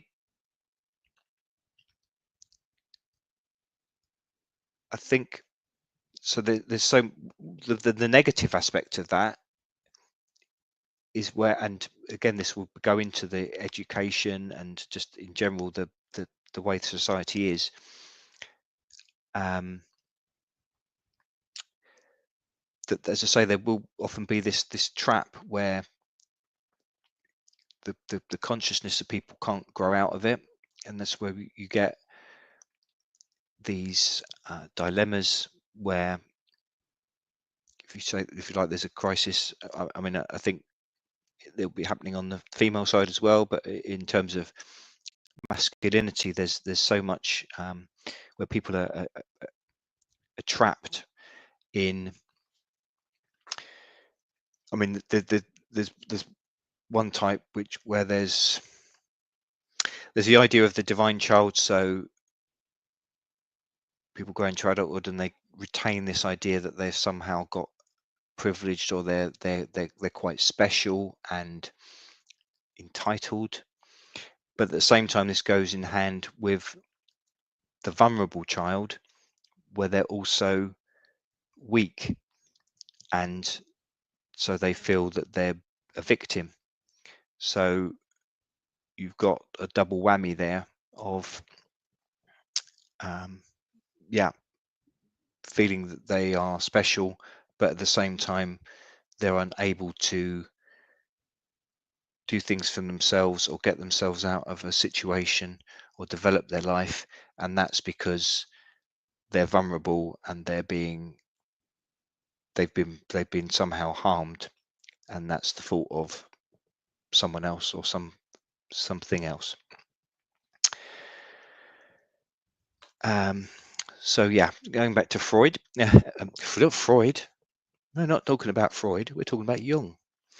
In practical reality, however, it is of course not enough for the patient merely to know about such developments. What counts is his experience of the various transformations. The initial stage of personal infantilism presents the picture of an abandoned or misunderstood and unjustly treated child with overweening pretensions. The epiphany of the hero, the second identification, shows itself in a corresponding inflation. The colossal pretension grows into a conviction that one is something extraordinary, or else the impossibility of the pretension ever being fulfilled only proves one's own inferiority, which is favorable to the role of the heroic sufferer, a negative inflation. In spite of their contradictoriness, both forms are identical because conscious megalomania, you never get one without the other. Once the reef of the second identification has been successfully circumnavigated, conscious processes can be cleanly separated from the unconscious and the latter observed objectively. But for so many people now, they can't get over that. This leads to the possibility of an accommodation with the unconscious and thus to a possible synthesis of the conscious and unconscious elements of knowledge and action. So that's the ideal, which is where we're trying to get to. This in turn leads to a shifting of the center from the ego to the self.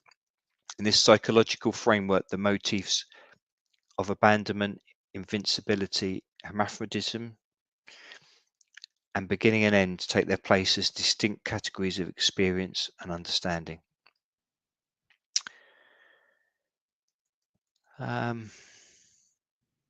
So yeah, I think we can probably, most of us agree that there's a dilemma in our society now, and I think that's because so many people, we just they're divided from, if you like, the ancestors, or from something spiritual, or from some collective unconscious. These demands that are placed from modern society that are unnatural, and the to use Tanishka's term, just the empire of whatever form over all the centuries that have destroyed these rituals from the past. They've appropriated symbols. They've taken the myths and legends and put their own, made them for themselves to have them as a further enslavement tool. So basically, they've used the archetypes. Again, as we know, these people have great knowledge of all these esoteric ancient truths, and they know how to use them to work back. So this is where we are now. So yeah, just to mention in passing, there's a book that's quoted a few times in one of the books I've one of the books I'm reading anyway, by Robert L. Moore and Douglas Gillette, entitled King, Warrior, Magician, Lover, Rediscovering the Archetypes of the Mature Masculine. Just to sort of read the blurb just briefly: the corporate yes man, the wife beater, the hot shot male junior executive, and the emotionally distant father are all boys pretending to be men. Observe the authors of this liberating guide to self-transformation. Writing within a Jungian framework, they perceive symptoms of boy caps per book psychology all around us, in men's abusive behaviors, passivity, and inability to act creatively. To help males become more nurturing and mature, Moore and Gillette identify 4 archetypes of masculine energies from myth and literature: the lover, brimming with vitality and sensitivity; the magician, guider of the processes of inner and outer transformation; the selfless and wise king, identified with Adam or primordial man; and the warrior, whose energies often go awry in destructive activity. Dream analysis, meditation, Jungian active imagination, and ritual processes are among the tools set forth in a clear, concise map to territories of masculine selfhood. Sounds like another book for the list, I think. But so yeah, it's not just to say that men are in crisis now. There's there's well, everyone. Let's face it. There's because of the unnatural way that society is and the demands put on it. Yeah, Margaret. So the masculine been hammered for too long. I think it. I think it again. It connects to what I was talking about before and what I've mentioned before with Tanishka and the Grail. Oh, hello, Connor and Chloe. Thank you for joining us. Welcome, welcome. So yeah, it's as she was saying when she does all these things around the talks about the importance of the priestesses of the past, but it's not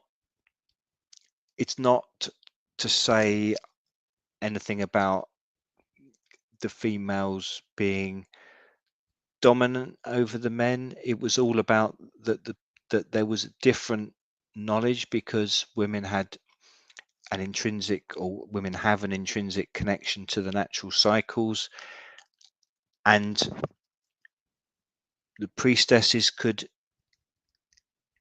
guide other women as they were coming through different stages of life, but also guide men in terms of the different stages of life where they needed to gain knowledge about themselves and also knowledge of the world and how to face it and their responsibilities, and how they needed to, in terms of sort of a ruler, a hero becoming a king type thing, but obviously not just for those few that became kings, but this idea of going from being a warrior but to someone that could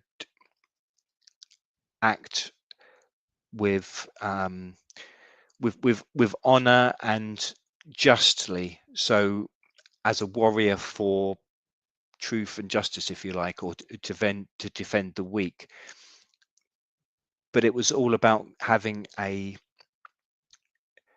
I guess it comes down, which a lot have been talked about recently, about the idea of a sense of worth. And of course, people have talked about with AI and taking away people's jobs and taking away traditional knowledge, skills. There's an erosion more and more of this sense of worth. So, and like I said before about the idea of being trapped in fantasy, obviously again that's what they're trying to promote, of the idea of a virtual world, instead of people engaging in the real one. So I think there's so much that makes sense, really. I might be buying that book. And it all taps again into what I was talking about with the Grail legends and also the tarot, and the idea that if the king goes sick and gets weak and is dishonorable and corrupt, then the land itself will also be corrupted. There'll be like a pestilence along the land, across the land. So it needs a new hero to come and take over the kingdom. But obviously all these things are in psychological sense. You need to it's all about getting this individuation where you're getting a sense of self-worth within you, and I think a lot of that is important to tapping into the ancestors, and tapping into ancient knowledge, but also this sense that we are part of a collective unconscious, and we've got to learn from the creative side of ourselves. I think I might have to draw it to a close now. I don't know if anyone else wants to put any things in the chat, any thoughts, but I certainly find Jung I've just touching the surface really. But I do think his work is of huge importance, because it's connecting back to all these, the spiritual and the ancient and the magical. And I think it's all of these things that have been ripped away from us. Heal the King, England. Where did I hear that? Yeah. It's all the Grail, the Tarot. Thanks very much, Green Tea. Thank you for listening. Yeah, I mean, down the line, it wouldn't surprise me if I try and revisit Jung, because there's so much to say, and I haven't even read part of it. But it's interesting again with these things repeating, and we've got we're going to Avebury for this, if you like, sort of a moon ritual the week before the winter solstice, and going to be winter solstice in Glastonbury, and these things do seem to keep repeating. And again, Jung writing, the Earth Mother is always of the underworld and is occasionally related to the moon, either through the blood sacrifice already mentioned or through a child sacrifice. That's oh dear, that's not a good point to end on, is it really? Or else because she is adorned with a sickle moon. But for me, it's the old Grail legends, as Tanishka was talking about. It's about the blood, but not the blood of death, of violence. But yeah, so much seems to be connecting. It seems to be, I'm being drawn to these winter solstice. It's something that's, and I think my trip to the Orkney Islands and to Turkey and all the different researching I've done on these talks, I think it's all coming together. But yeah, thanks to all of you in the chat. I'll go back and read through the comments which I wasn't able to keep a track of while I was rambling on. But thank you all for listening to me on a Sunday night or a Sunday afternoon, maybe, Green Tea, where you are. But yeah, it's been great, and thanks for all for listening. And yeah, let me know if you like the Sunday time. We'll probably just move things around a little bit. I might possibly be not around maybe the next couple of weekends. I know we're doing some family stuff. Got Connor's birthday coming up. Connor, if you're still in the chat. But yeah, we will keep in touch, and I will be posting things on the channel. And Liz, I do recommend, if you haven't already, check out The Gods of Eden that Liz has been reading. Again, so much parallels what I've been talking about, even to the synchronicity today when it was talking about Freudian psychology, just as I was reading about Jung and Freud. But yeah, so many essential truths, deep stuff for that Gods of Eden book. So but yeah, thank you all for joining me, and I hope you have a fantastic week. Love to all, and I'm going to bid you all good night as I go off into my little unconscious realm of sleep.